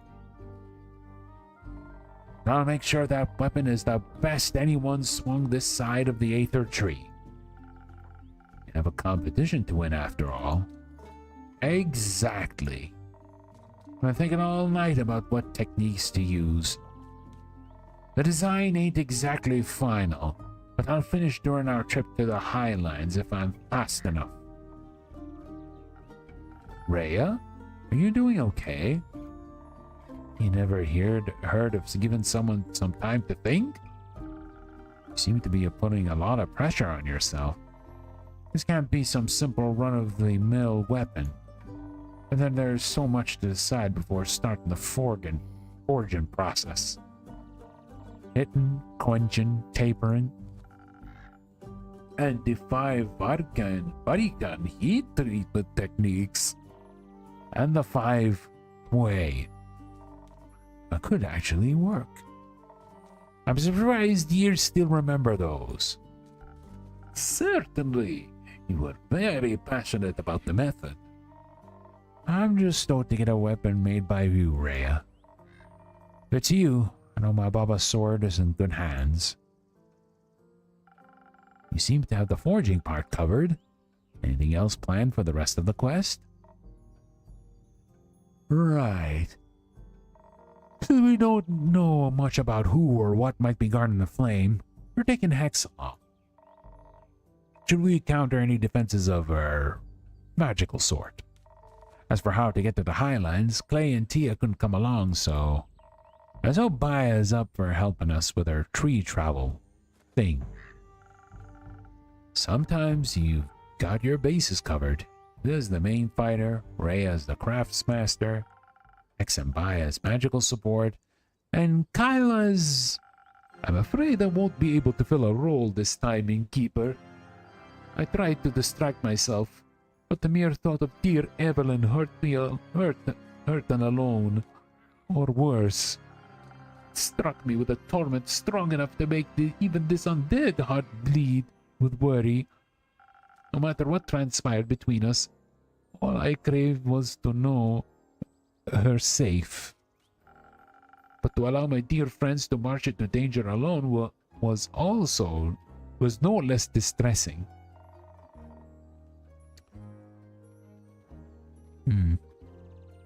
Hey, you seem familiar. It's like I know you from somewhere. Wow. Interesting that you're here as well, stranger. Or maybe I should say, howdy, stranger. Maybe I should say it in the what's it called? The merchant from RE4. That kind of voice. I think his voice was like, howdy, stranger. What are you buying? That's in the original Resident Evil. In Resident Evil remake, they kind of gave him kind of a British-esque accent.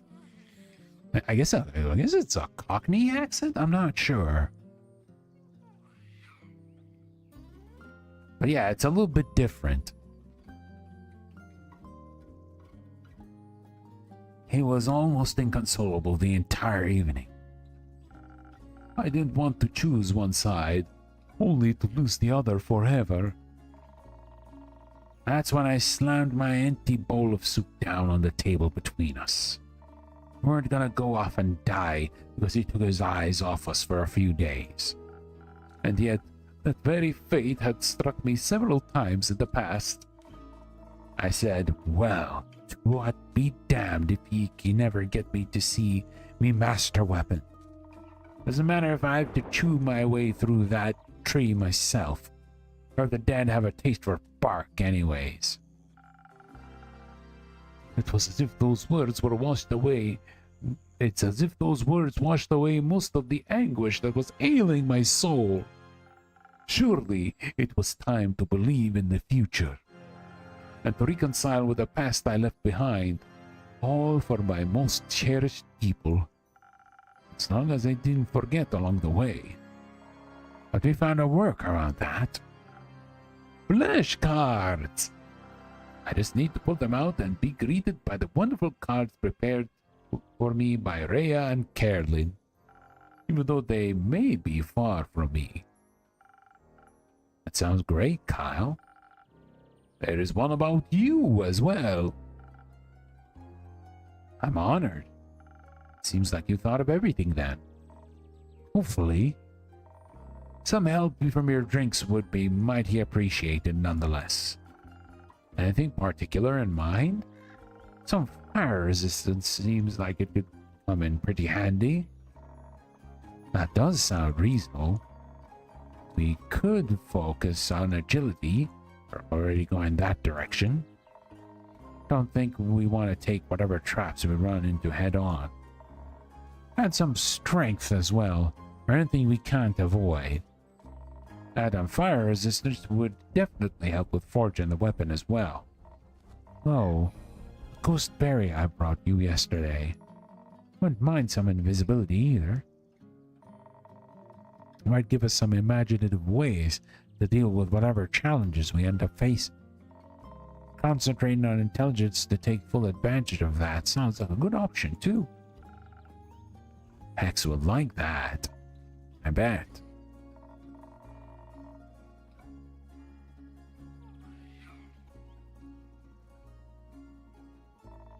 If things go south, we need to charm talk to our way out of anything. And this way, dear Evelyn, will be stunned by my most captivating entrance. Sounds decent. Some intelligence could also help with figuring out those techniques you mentioned. And by design, I guess. Alright, Inkeep. You look like you're busting to help us out with this decision. Is it going to be dexterity with some strength as backup and fire resistance, or should we approach this with intelligence? Small dose of charisma in case things go really wrong. And some handy invisibility? Well, if you're asking me. Alright, it's time for some super serious drink making.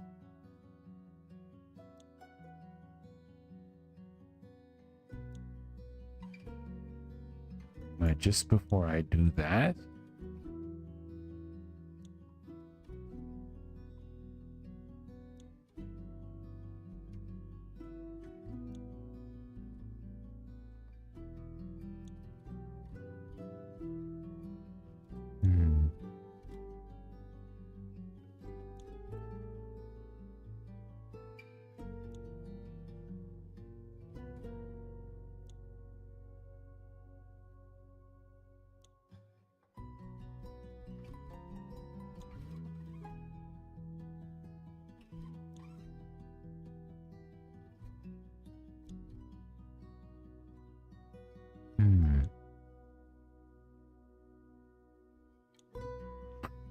All right, so let's see the drinks that we have.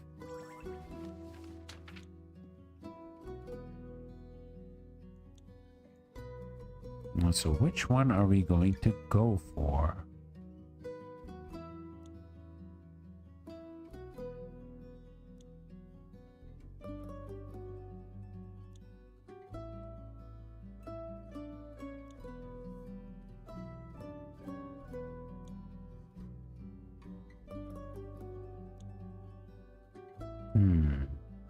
Which drink shall we actually serve them?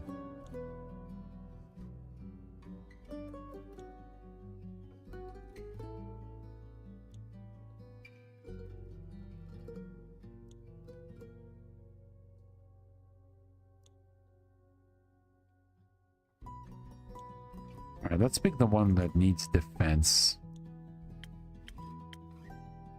Yeah.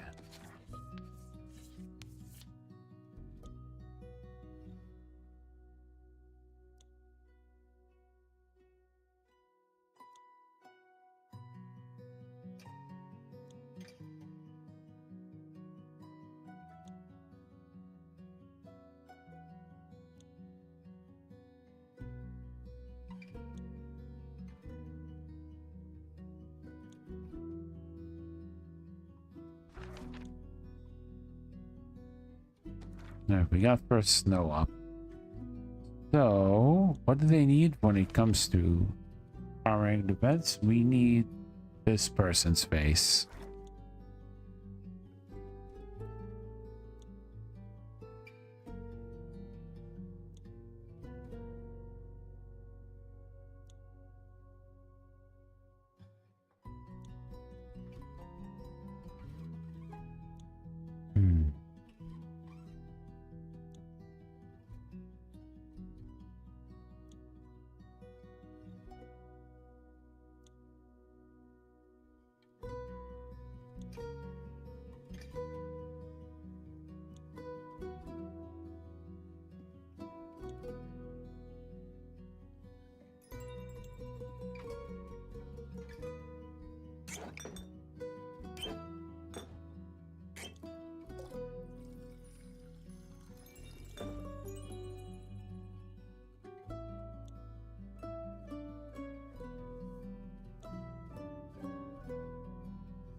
Yeah, let's pour a little bit more.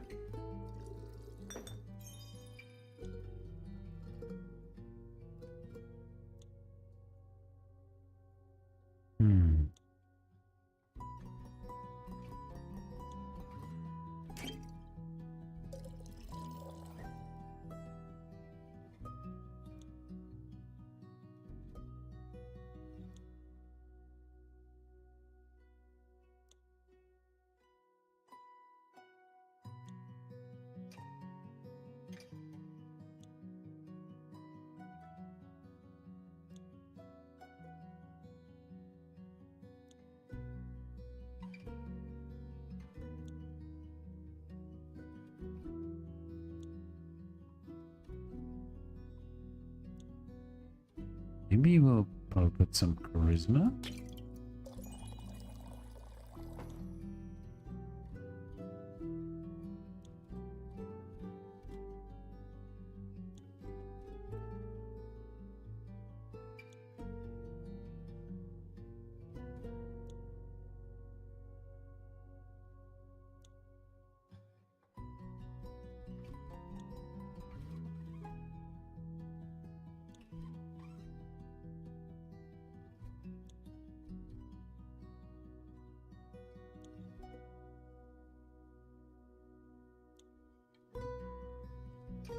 Maybe that's not enough.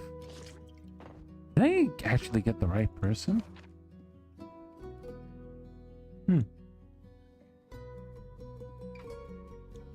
Oh, it's the wrong one even.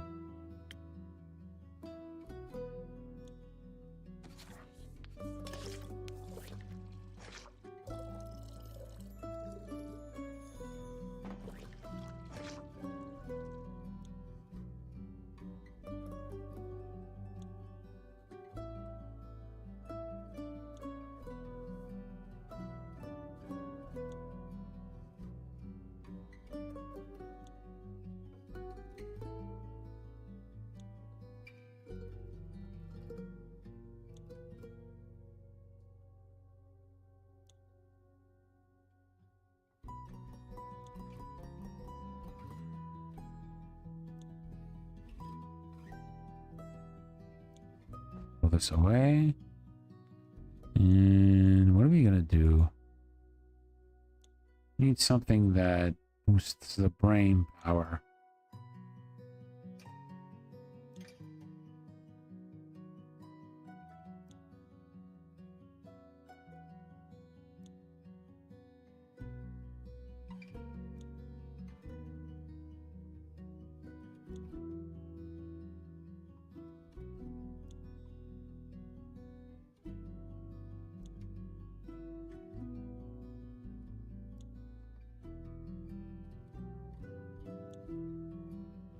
Alright, let's actually make some drinks.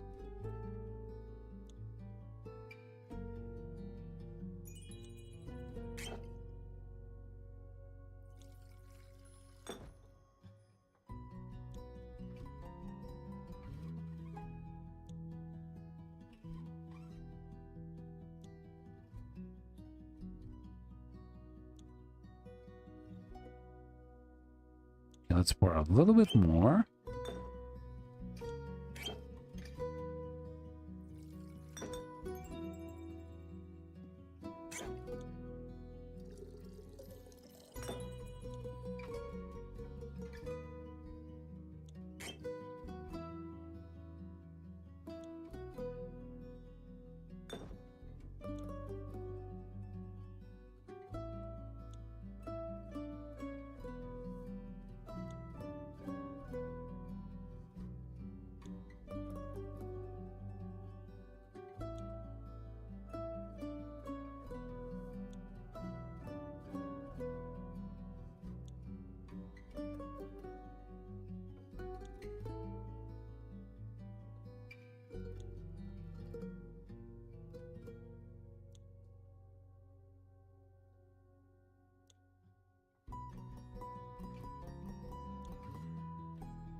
Ah, but here's the thing. We need to actually have this guy, the buff guy here.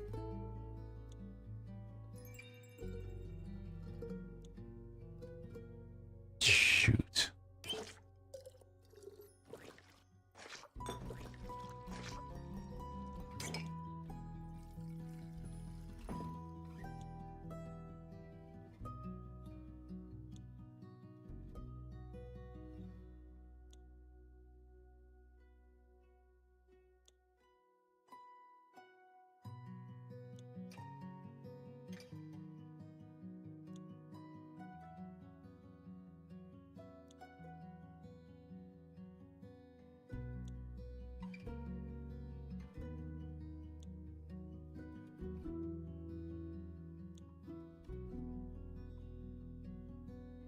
Maybe I put a little bit more.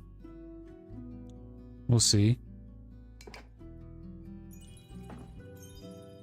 Awesome. I have a little bit more here.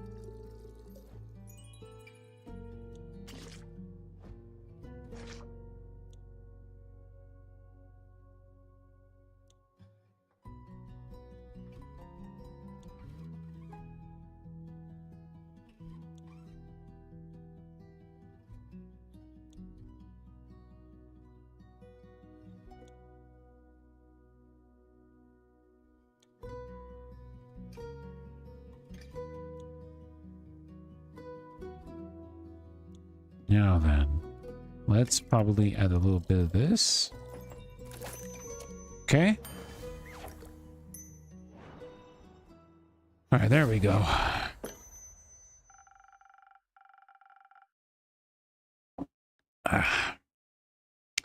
This drink making sure takes a while. If you want to forge that weapon properly, it might be best to reserve your strength. Also, anyone guarding the flame should be pretty invested in the dragon's well-being. So here, solving the challenges ahead of you cleverly. Appreciated, Innkeeper. I think this will put us on the right track. And with that, we're off to the Highlands. Me and Kyle are gonna go grab Hex. Or I'll let him go check up on his ex-wife. You go get Baya? Sure. Good. Alright, that's it then, keep. One last line for good luck. Make it count. Mind the creaky step on your way out. Fare thee well, dear innkeeper.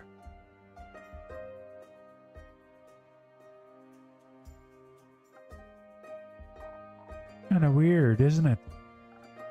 What is? There's gonna be a battle for the fate of the world. But Elfie ain't here to worry themselves stupid about it. They'd have loved this, I think. Not the impending doom, all this getting together to defeat evil stuff.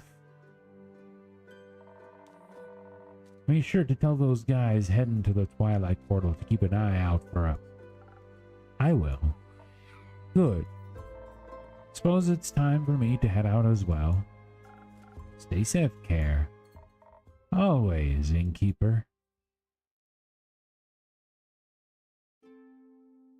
Ooh, this might be interesting. Oh. Innkeeper, we have returned. You can see that, Tia. I was awaiting you. I'm surprised to see you here, Jade. Yeah, well, Miss Holier Than Thou dragged me along.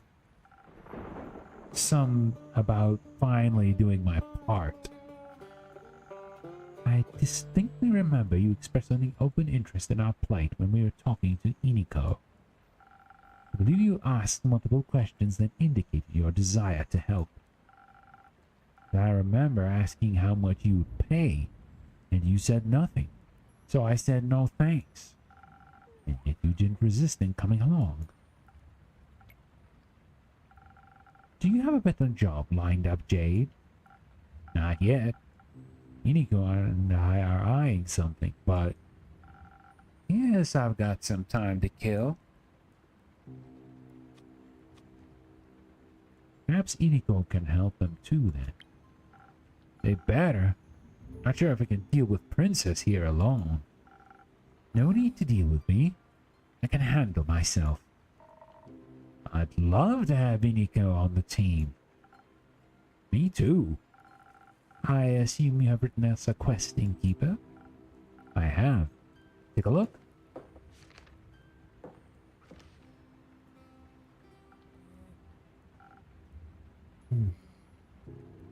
Excellent work. I knew we could count on you. Let me have a look at that. You just have to catch the guy at the portal. Seems simple enough. You could even set up an ambush. Be sneaky if he's already there. You can sneak, big guy? I can do a lot of things. A few years back, I spent time with some mythic panthers who showed me how to sneak up on anybody. I just don't like doing it. Seems a bit rude, you know? No, I don't. I think this situation calls for a little rudeness. Agreed. It does. And for a little more manpower. You're right, Innkeeper. We should ask Inigo for help. Also, Hex suggested taking Voy along. He's great at distractions and knows his way around the Twilight Chasm should our quest lead into it. Apparently, he has family there. I hope we don't need to disturb them. Anyone else? We considered a whole lot more. Scully and Grace made a good point. They said not everyone else is battle-tested. That'd be reckless to take inexperienced adventurers along. They also said we should look into more backup plans for the backup plan. I think they just wanted an excuse to do some research and to stay away from the bloodshed. Can't blame them. Billy really wanted to come too, but Dave said no. Is he coming himself? Of course. Made these two ask him before we got here. We need good fighters, and the kid's got some talent. He said his goodbye properly this. Carolyn made sure he did. I saw a more terrifying death glare in my whole life. It was very impressive. It was.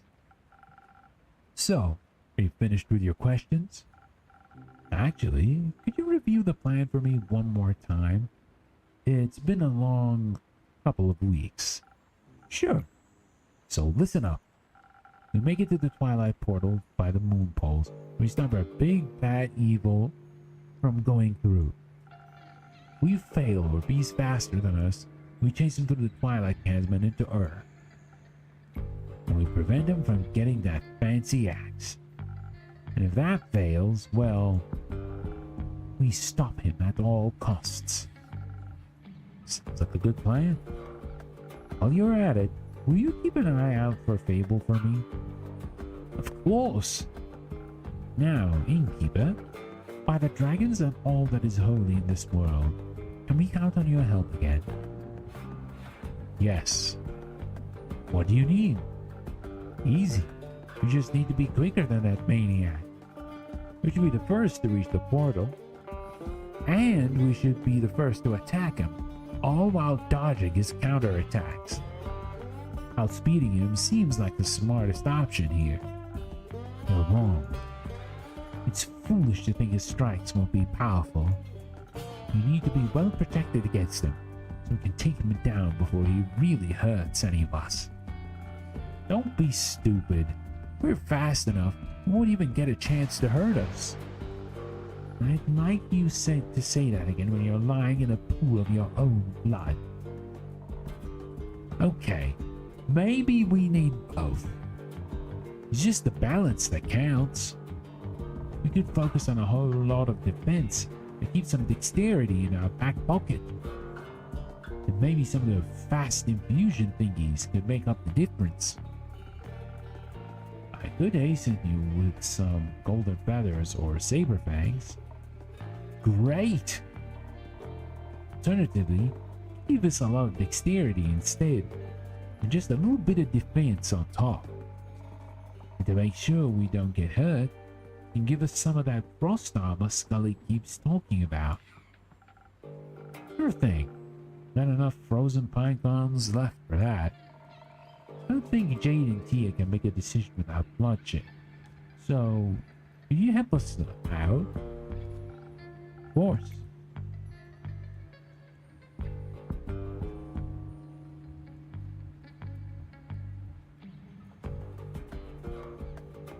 Of course. I know just what to do.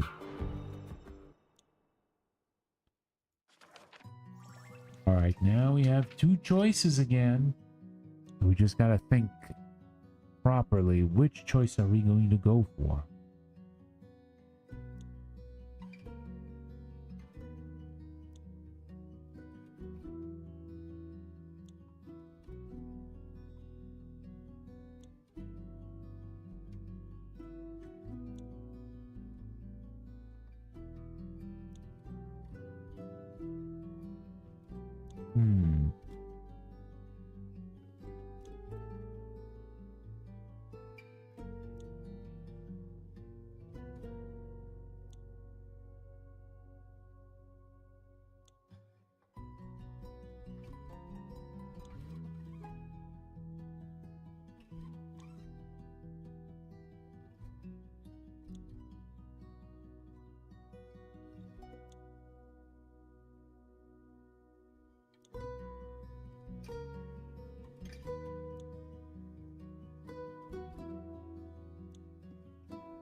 Hmm.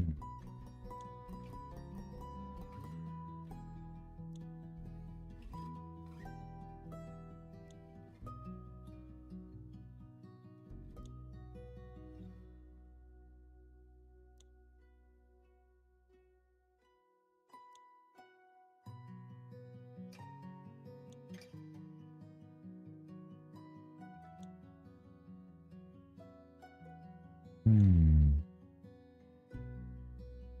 So shall we go with agility or shall we go with defense?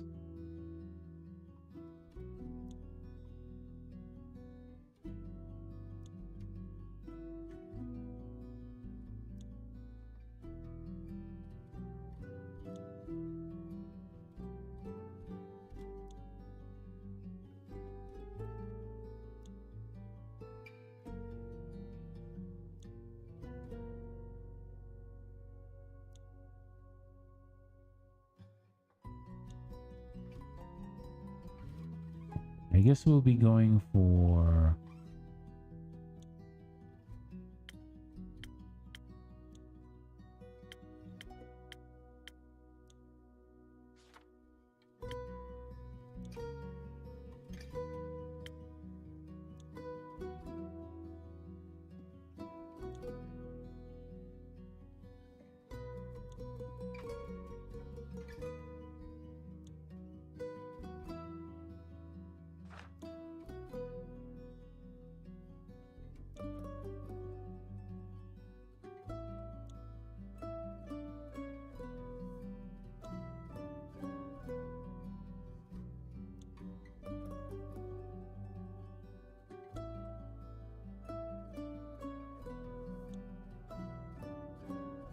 Maybe we'll go for Last Whisper, I suppose. But no. No. We need an extra bit of events. Actually, no, hold up.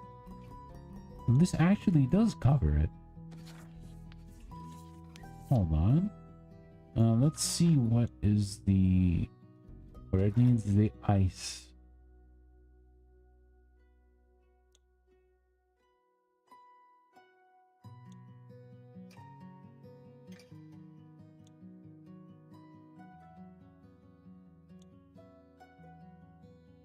Hmm.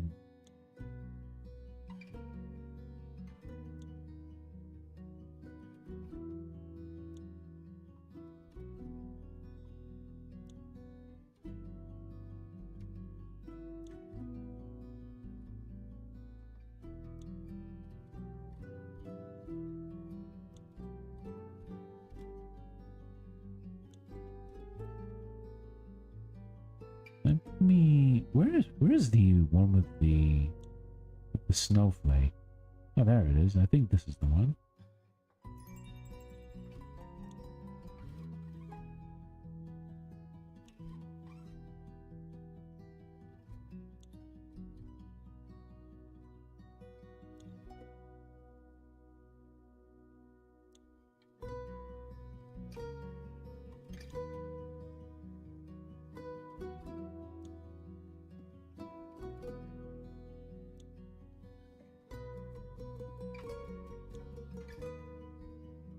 Mhm.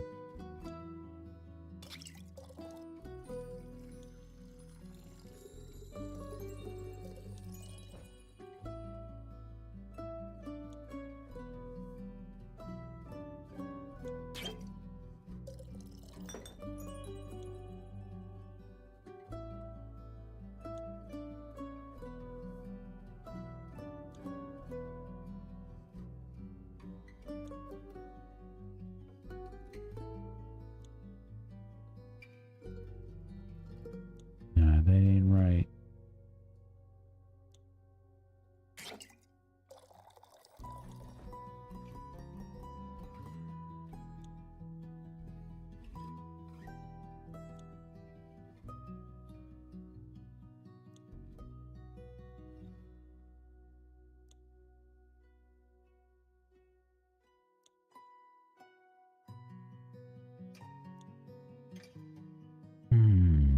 Maybe this might not be the choice.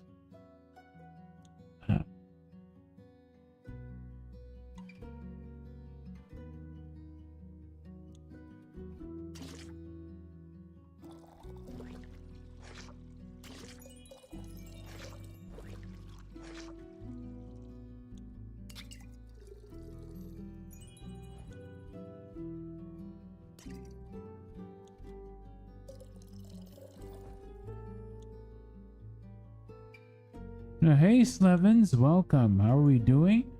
We're doing pretty well. We're mixing some drinks as per usual because we're probably reaching the climax of the story. Yeah, basically we're getting almost all the characters for finding out the necromancer, who's apparently the big bad, who is the one who's responsible for all of the events that happened, like the flood or the star shower.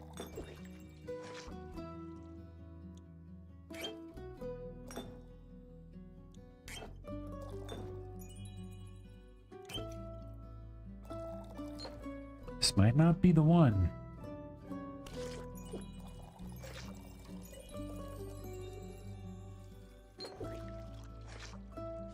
Let's see, what else do we have?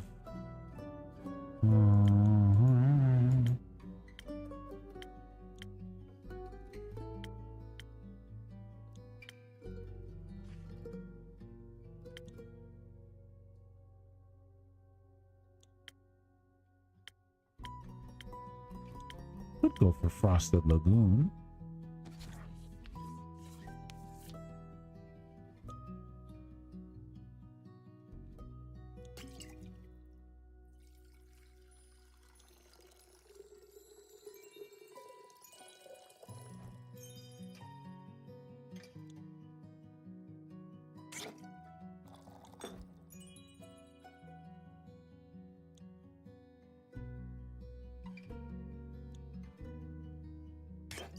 How about this? No, not enough.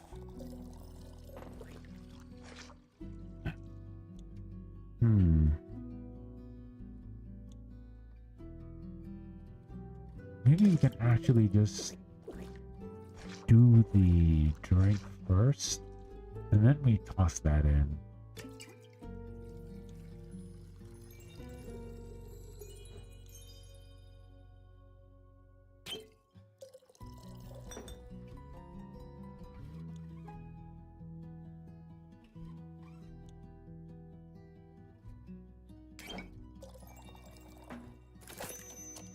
Okay, now let's drop this in. Nope, won't work.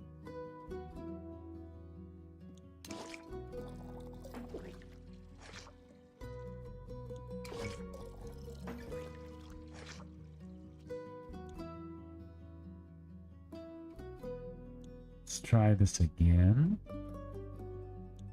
We add a little bit.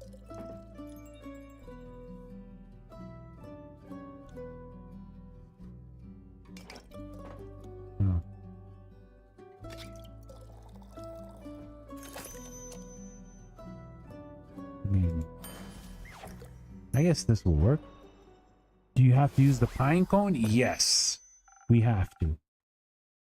We have to, because when it comes to these decisions, these decision-based drinks where you have to pick one or the other, you have to use the items in order to add to the drink. Can never go wrong with dexterity. Plus, you'll be able to show your cool frost armor when his blade shatters against it, or whatever.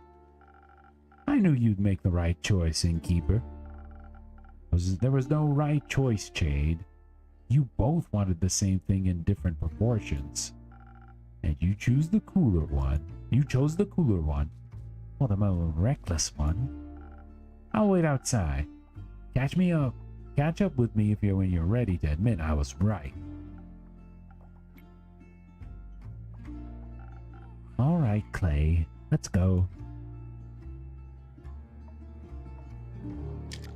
Clay? Are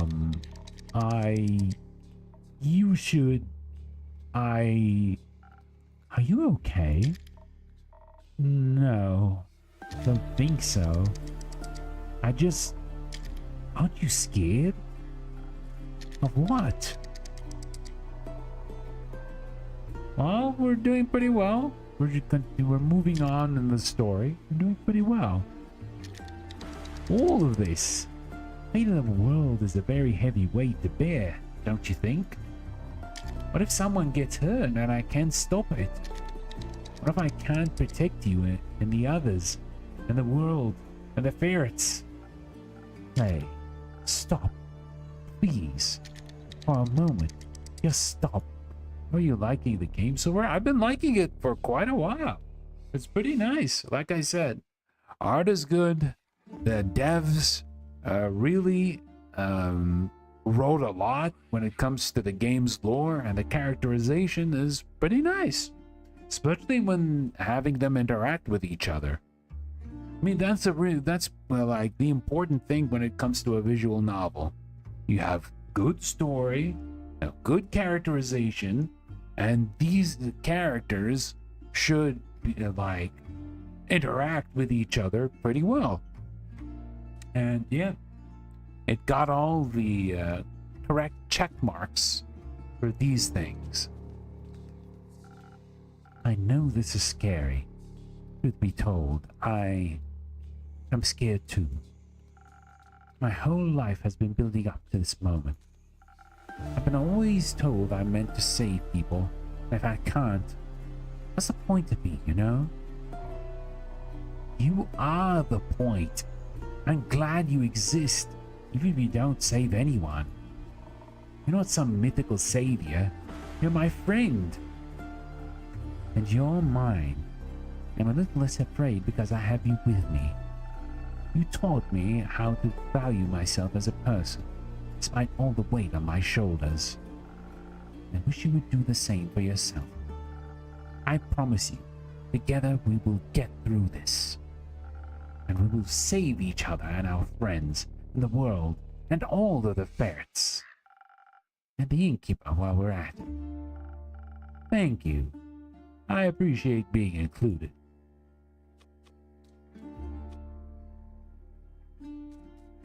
You're enough, Clay, and you don't have to worry that you're not. And you too, Tia. Don't think I'm excluding you. I won't dream of it. Having you two believe in me is all the strength I need. Can we still hold hands on the way there, so it's a little less scary? Of course. Remember, you never lose me. Your bracelet will always tell you where exactly where I am.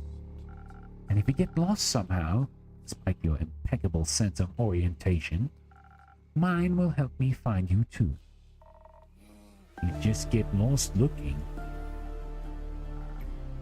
Maybe I'd have to ask Jade for help. I'd do that for you. Thank you, Tia. You're a great best friend. Oh! So are you. Alright then, best bud. Let's do this. Together. Best of luck. We won't need it. No, I think you do need it. Oh, here's Hex's sister, Grace. Must have made them some really good drinks, Innkeeper. I never seen Clay that determined. I tried my best. I have to say, Grace, surprised you're not accompanying Hex to see the ever-burning flame. Oh, there's Melly. She didn't want to stop studying the magic spells. She thinks they might help us solve all this.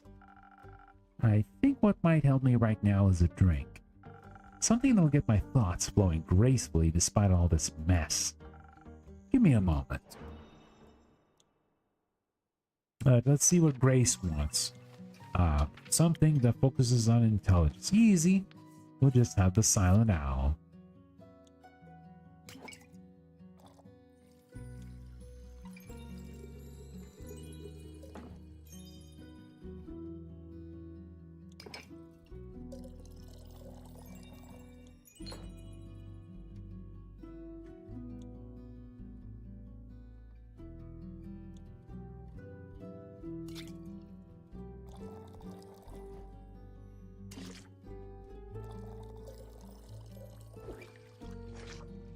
We probably may need to use this for help. Yeah, we'll go with that.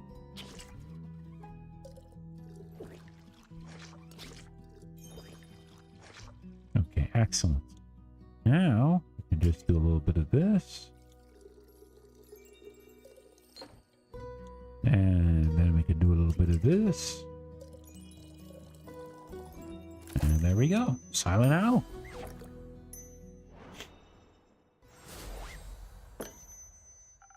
A delicious thought detangler just for you. I don't think I ever tasted detangler as delicious as this. You've tasted detangler? Melly, would you like a drink as well? No, thank you. I already had 3 chocolates today. An Andu plushie in a cup would be fun. You know what? I wouldn't be surprised if that kind of merch exists. I mean, I know this is pretty much an indie game that, well, maybe isn't that big, but they could make Andu plushies. He's perfect for it. I think if any more magic enters my system, I'm going to eat the sun. On to another topic then. I heard you formed a research team. We did. Obviously, Grace and I are their leaders. We also recruited Scully and Archie. Una said she wanted to sit with us and crochet while we work. What a great excuse to help. She insists we don't call it helping.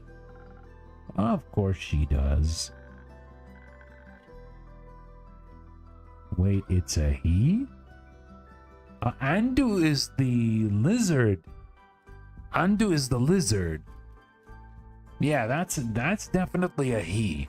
You know that lizard who we give them the drinks if our drinks doesn't look so good? Yeah, it's a purple lizard. I think that's pretty much a he. Rufus is helping us too. His wool is so soft, it calms everyone down. Wish Dave would join us too. He's busy fighting the mean guy. But he promised he'd be back soon, so... And you better keep that promise. What are you looking into anyway? Melly mentioned spells. Those the ones Hex found in the tower? Yes, those ones exactly. He stayed up all night decoding their formulas, but as soon as he figured out what they were about, he lost interest. So I picked them up. He only managed to save 2 in between all the chaos they caused, but 2 very interesting ones. Care to educate me? Which ones do you want to hear about first? Teleportation? Soulbind? Let's talk about teleportation. One of the scrolls he found holds a powerful teleportation spell. Now I fancy myself quite equipped at conjuration magic, but Hex finds it boring. He picked up the scroll because he assumed the golden runes meant it was special. He was right, but I guess it didn't have enough fire for him. How is it special? I think if cast correctly, it'd get you anywhere in Asteria with incredible accuracy, even to protected places and other planes.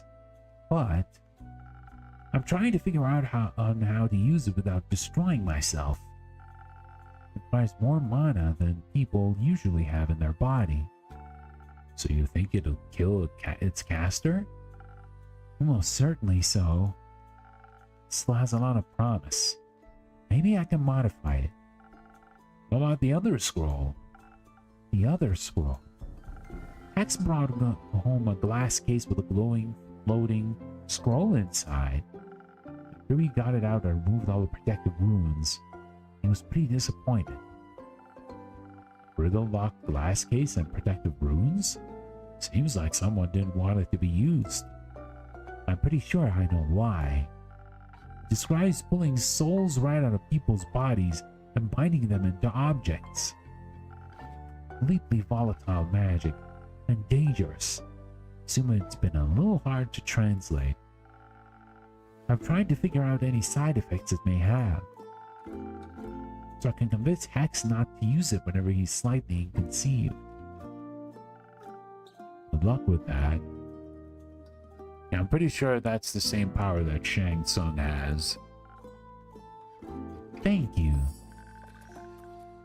I want magic scrolls of my own to decipher. Oh, sorry. But first we need to finish this research. Just because we need to figure out what to do if...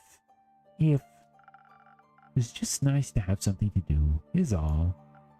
Plus, I'll take any excuse to hear more of Scully's Everbloom stories. He's trying to figure out on whether we can reverse the signals. That'd be neat. Maybe you can duct tape them back together? I don't think so. With Archie's help, I also made this whole board where I can collect and connect all of our clues. Specifically,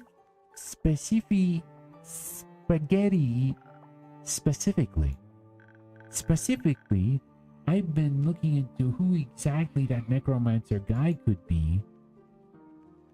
I just had a quick look and there was a petition for the creation of an Andu plushie. Ooh. I mean, it makes sense. He's small, he's pudgy, he has big eyes. He's perfect for a plushie. He's the perfect plushie material. But I would expect merch like that to happen if, like, the game was a bit bigger or a lot more popular.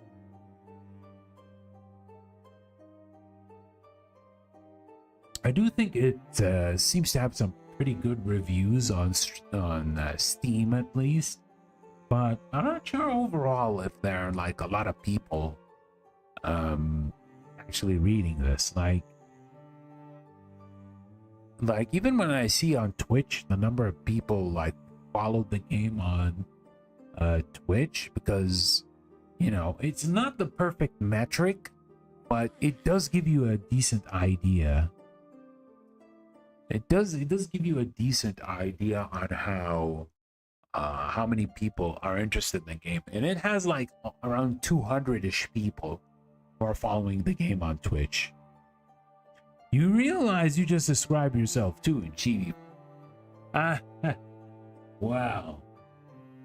I don't know about merch related to me or my little buddy Dinar, but you know, one day if we reach like a decent amount of like people who might be interested in getting either a plushie of, you know, this chibi or a plushie of Dinar, maybe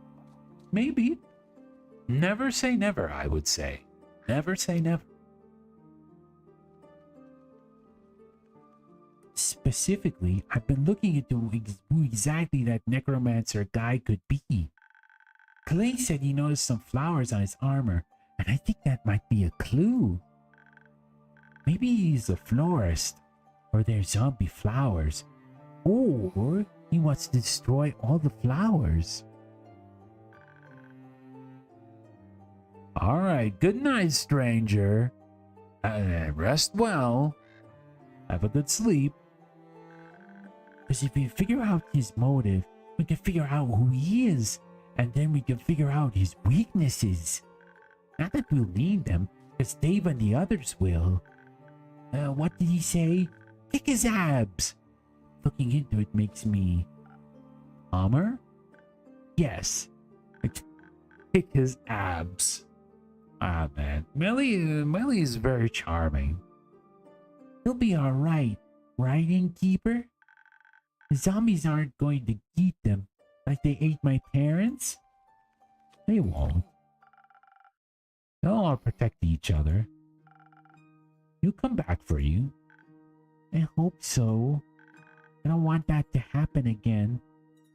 I miss my parents. Wish they were here to hold my hand. What were they like? Well, I remember my dad always told me bedtime stories about swashbuckling burglars. I remember my mom loved making things out of yarn, especially socks. And they were really nice and cool. I loved them so much. I know I can't replace your parents, but is it okay if I hold your hand until Dave, Carolyn, and Babe will come back? That'd be nice. I feel a lot safer with them around, you know? Like, I'm home again. You're not alone anymore.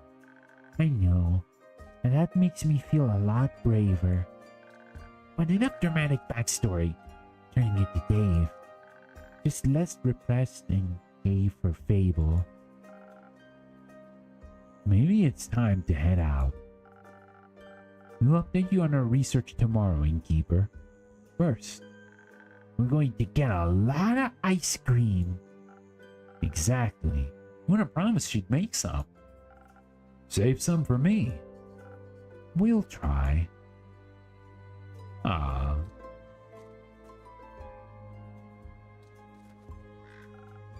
Hello there. Been a while since you last showed up. I thought something might have happened to you. A lot of things happened. Not all of them good. It also means that not all of them were bad either. I did end up finding those golden loon feathers quickly. A little help from Voyage. But with everything going down, I decided to stick around and help those in need. That sounds just like you. How are things with you, though? You don't need to say much for me to know what that face means. I've seen it once or twice before. Is there something I can do for you? What is there to be done, Quincy? It's like everything is in limbo. Like dancing on the edge of a blade? Wrong move and it's over? Something like that. Would it help if I asked you for a drink? Maybe. You know what always helps me when I'm feeling down? What? A good cup of Quincy's hot chocolate. Here, for all I've heard, you might need it more than me. Thank you. That is very kind of you. Now, go on, make me a drink.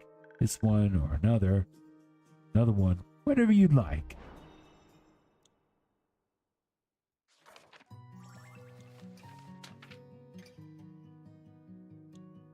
Okay, I guess we're gonna do the hot chocolate.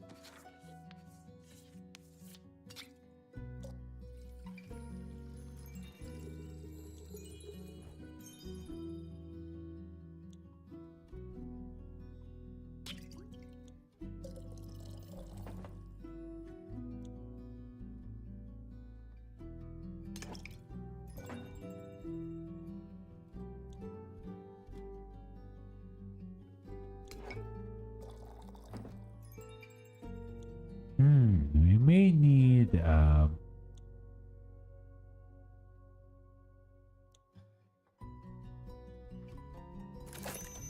there we go. Get some hot chocolate. Mix every drink at least once. Oh, so we got all the drinks now. Awesome. Yeah, we got an achievement right now. Couldn't wait to try it out right away. Well, you replicated perfectly. The hands are hard and are warm. Want to sip yourself? You look like you need it. Maybe later. May this drink be warmer than the currents of these times. Well, certainly is. Thank you, Innkeep. Oh, thank you, Slevins. Of course. So, how are you?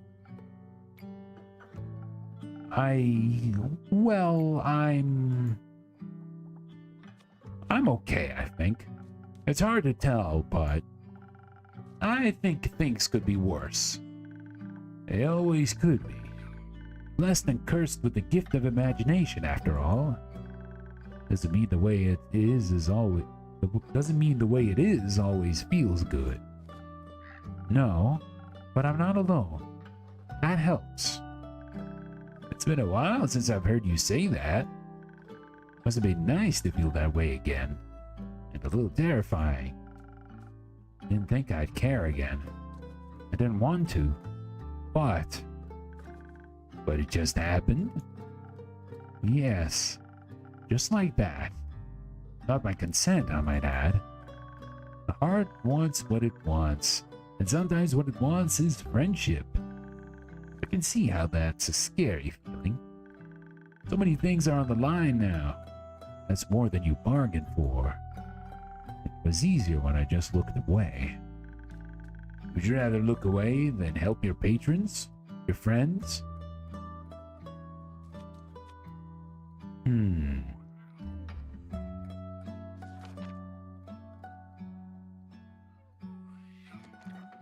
I'd say no.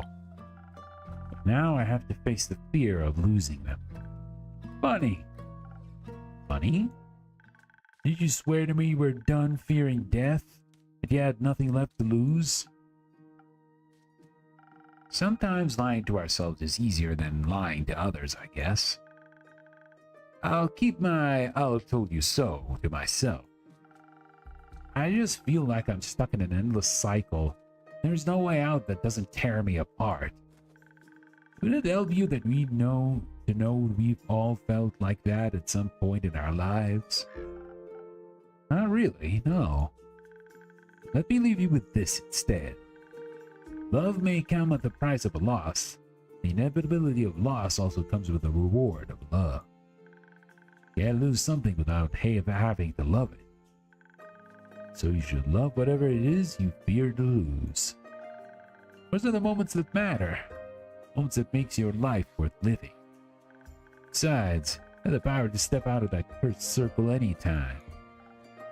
Do I? Write your own story, my friend.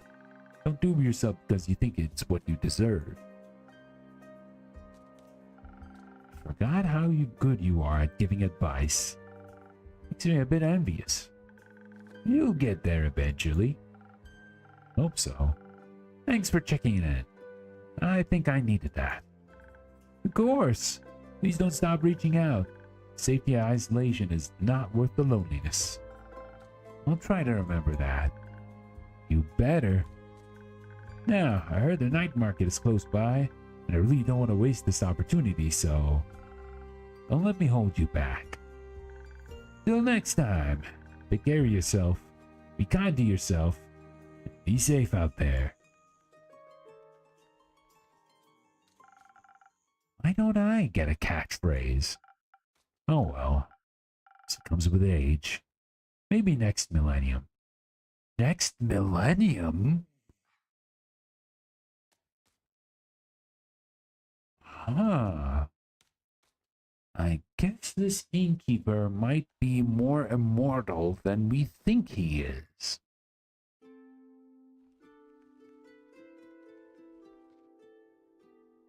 Oh, who is this guy?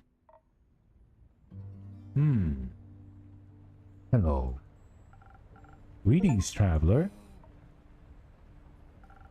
Nice armor. Is it new? No. Doesn't it seem familiar? Ours certainly do.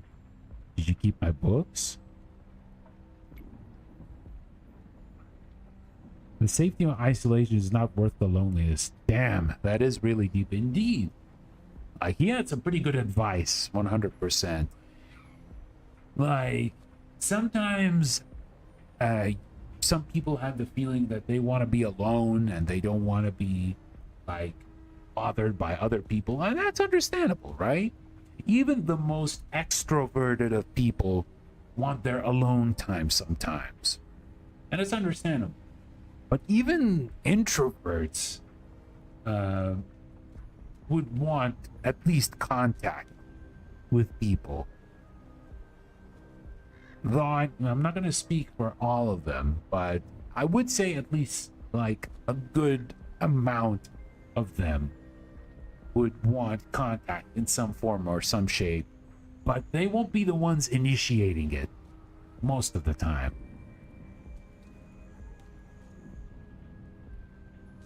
There are exceptions to the rule, of course. You will find people who truly just want to be like hermits, right? It won't be good for them because this feeling of loneliness will probably not help. Like, it'll definitely affect their mental psyche. But, yeah, human emotions and their relationships with people, very complex. You know, I imagined this place differently. It's nice. Thank you. But I thought you'd be gone, long gone by now. After all, you like running, don't you? I like it here, though your visit is making me consider moving soon. It's not advised to stay in one place for too long anyway. Eventually, the past will catch up to you. I figured. What brings you here, really, Quasar? You know, this and that. I paid Marrow Castle a visit. It's quite serene this time of year. What for? Sightseeing. Trespassing. You broke in? I wouldn't phrase it like that. Burglary is incredibly impolite. I was persistent in my approach. Lightly, I knocked on the door. Unfortunately, vampires these days have no hospitality. The lady of the house greeted me with a snarl and slammed the door in my face. Not like that stopped me, but I found it quite rude. So, you did break in? Obviously, as a last resort. There was something I needed more than manners. As expected, she would not give up her precious relic freely. So you killed her? I would have, but no. Rat escaped. In the blink of an eye, she dissolved into mist. Please consider that to be a vampire's most annoying skill. But at least I got what I wanted. What would that be? Curious as ever, aren't you? That's why I made it my job. What? Being nosy? Something like that. Get to hear a lot of things every day. Who like to talk. You'll manipulate your patrons into telling you their darkest secrets. I don't manipulate. I listen. I'm all ears. What would Lady Evelyn have that you, Quasar Dustbringer, would want? Just a little blood. Ingredients for the execution of a grand design. Grand design? You were never once to make big plans. Speak for yourself. Maybe times changed for you. Oddly enough, you still look the same. I had to make sure you'd recognize me after all. How could I ever forget you? It seems like it was pretty easy for you to move on. It wasn't. Yet you are hiding. You ran away from everything that once mattered to build a life behind a counter in a shabby tavern. Is that why you're here? To throw your accusations around? No. I just wanted one last chat now that everything is coming to an end. And I'm curious about how this old friend of mine is doing. So how are you doing, friend? I'm full of hope for a better tomorrow. Me too. I'm just afraid that we're hoping for different dawns. It might be. How are you doing? Do you even want to know? It's my job. A tavern is open for everyone. Your protective spells beg to differ. Let you through, didn't they? So, how about a drink? Then you tell me whatever it is you need to get off your chest. Sure. Let's see if you still know me well enough. And if you remember what I taught you. Of course I do. Oh. Oh. Undo? What's going on with him? Oh, he looks terrified. And even the music changed. Uh-oh.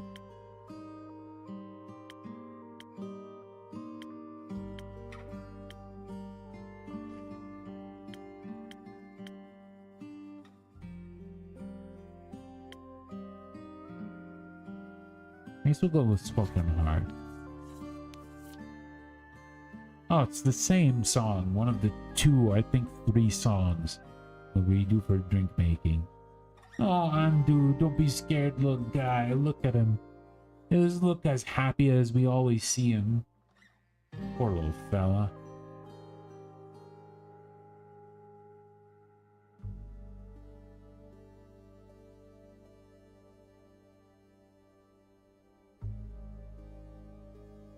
Alright. For our drink here. And we'll have a little bit of this. And we have a little bit of this. Nah, it's too much.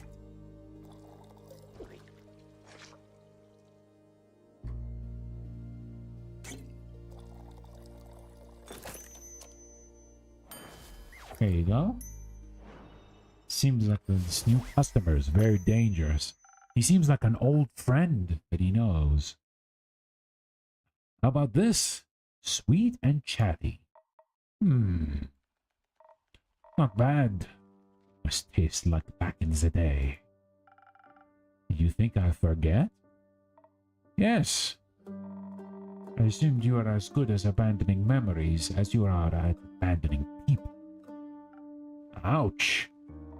Seems like people are right about one thing, though. That would be, the drinks can influence fate. They can't save people, but they can push them in a direction, alter their destiny. I wouldn't go that far. I simply do my best to support my patrons in their endeavors. You support my endeavor? As I said, serve everyone in this tavern. How noble. How awfully morally gray. How opportunistic. It's like nothing's changed. I like it that way. Making decisions for people, leading them to their doom. All because you can't help but wonder what a little entropy would do.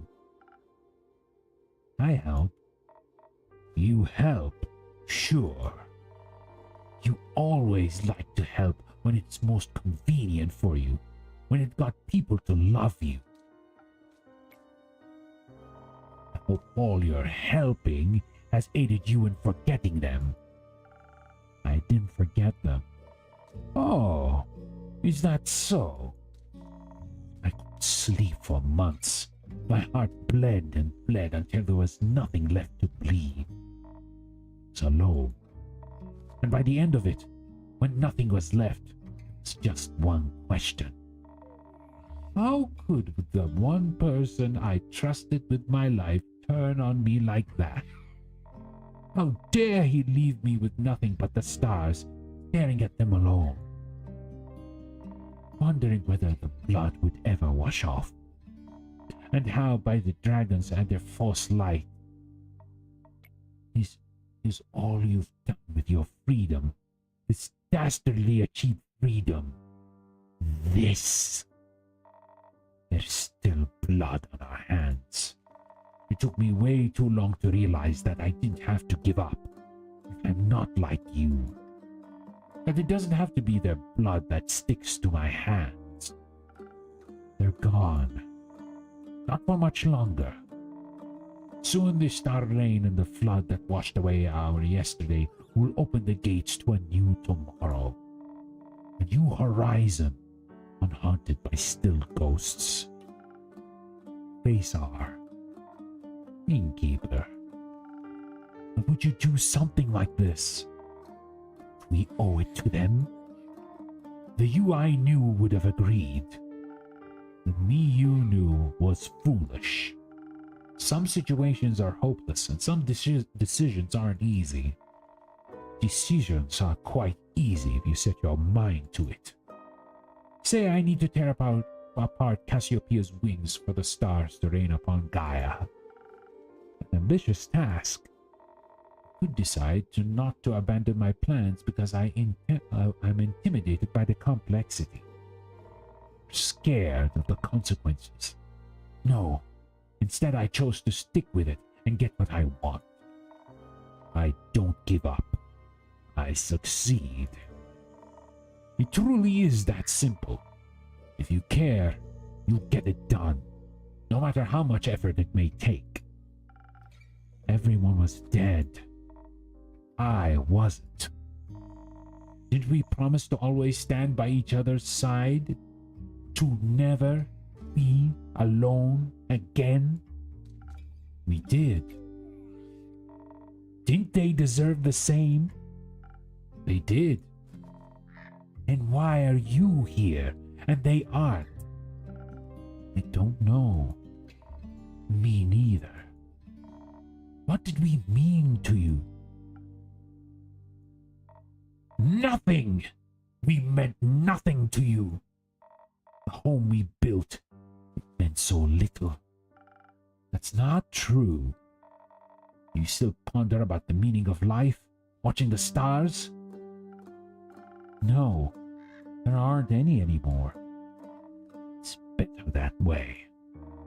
Means there is no risk of getting caught up in trivial things.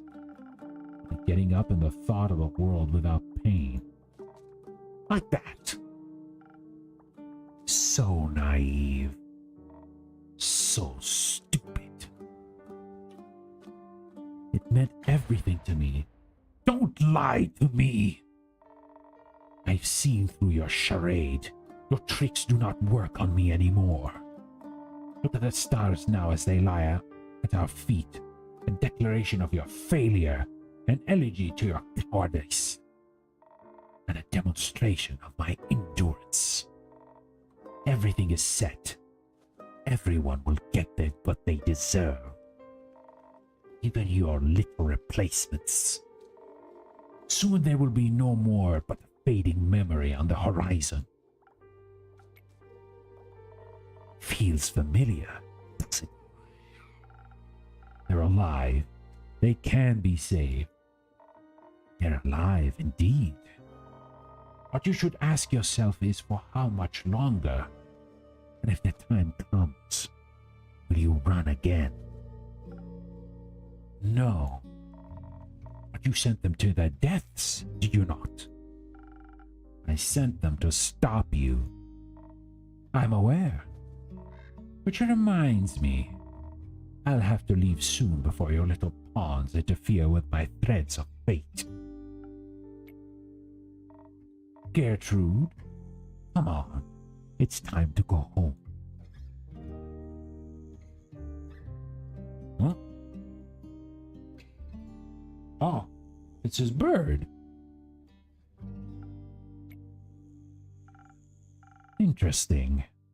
Care to explain? I sent you a little companion so you wouldn't be so alone. But I need her back now.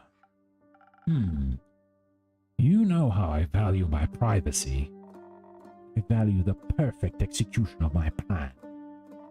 So thank you for collecting so much information for me.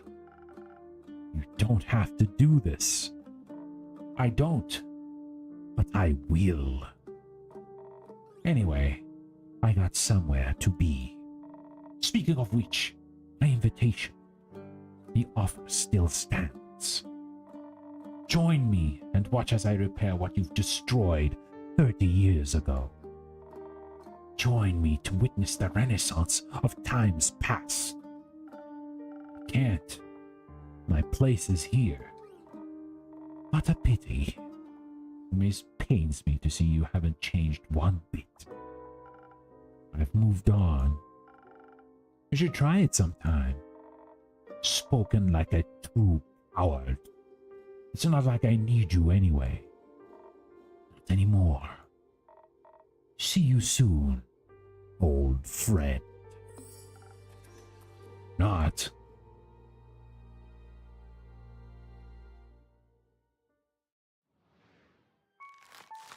Ooh, okay.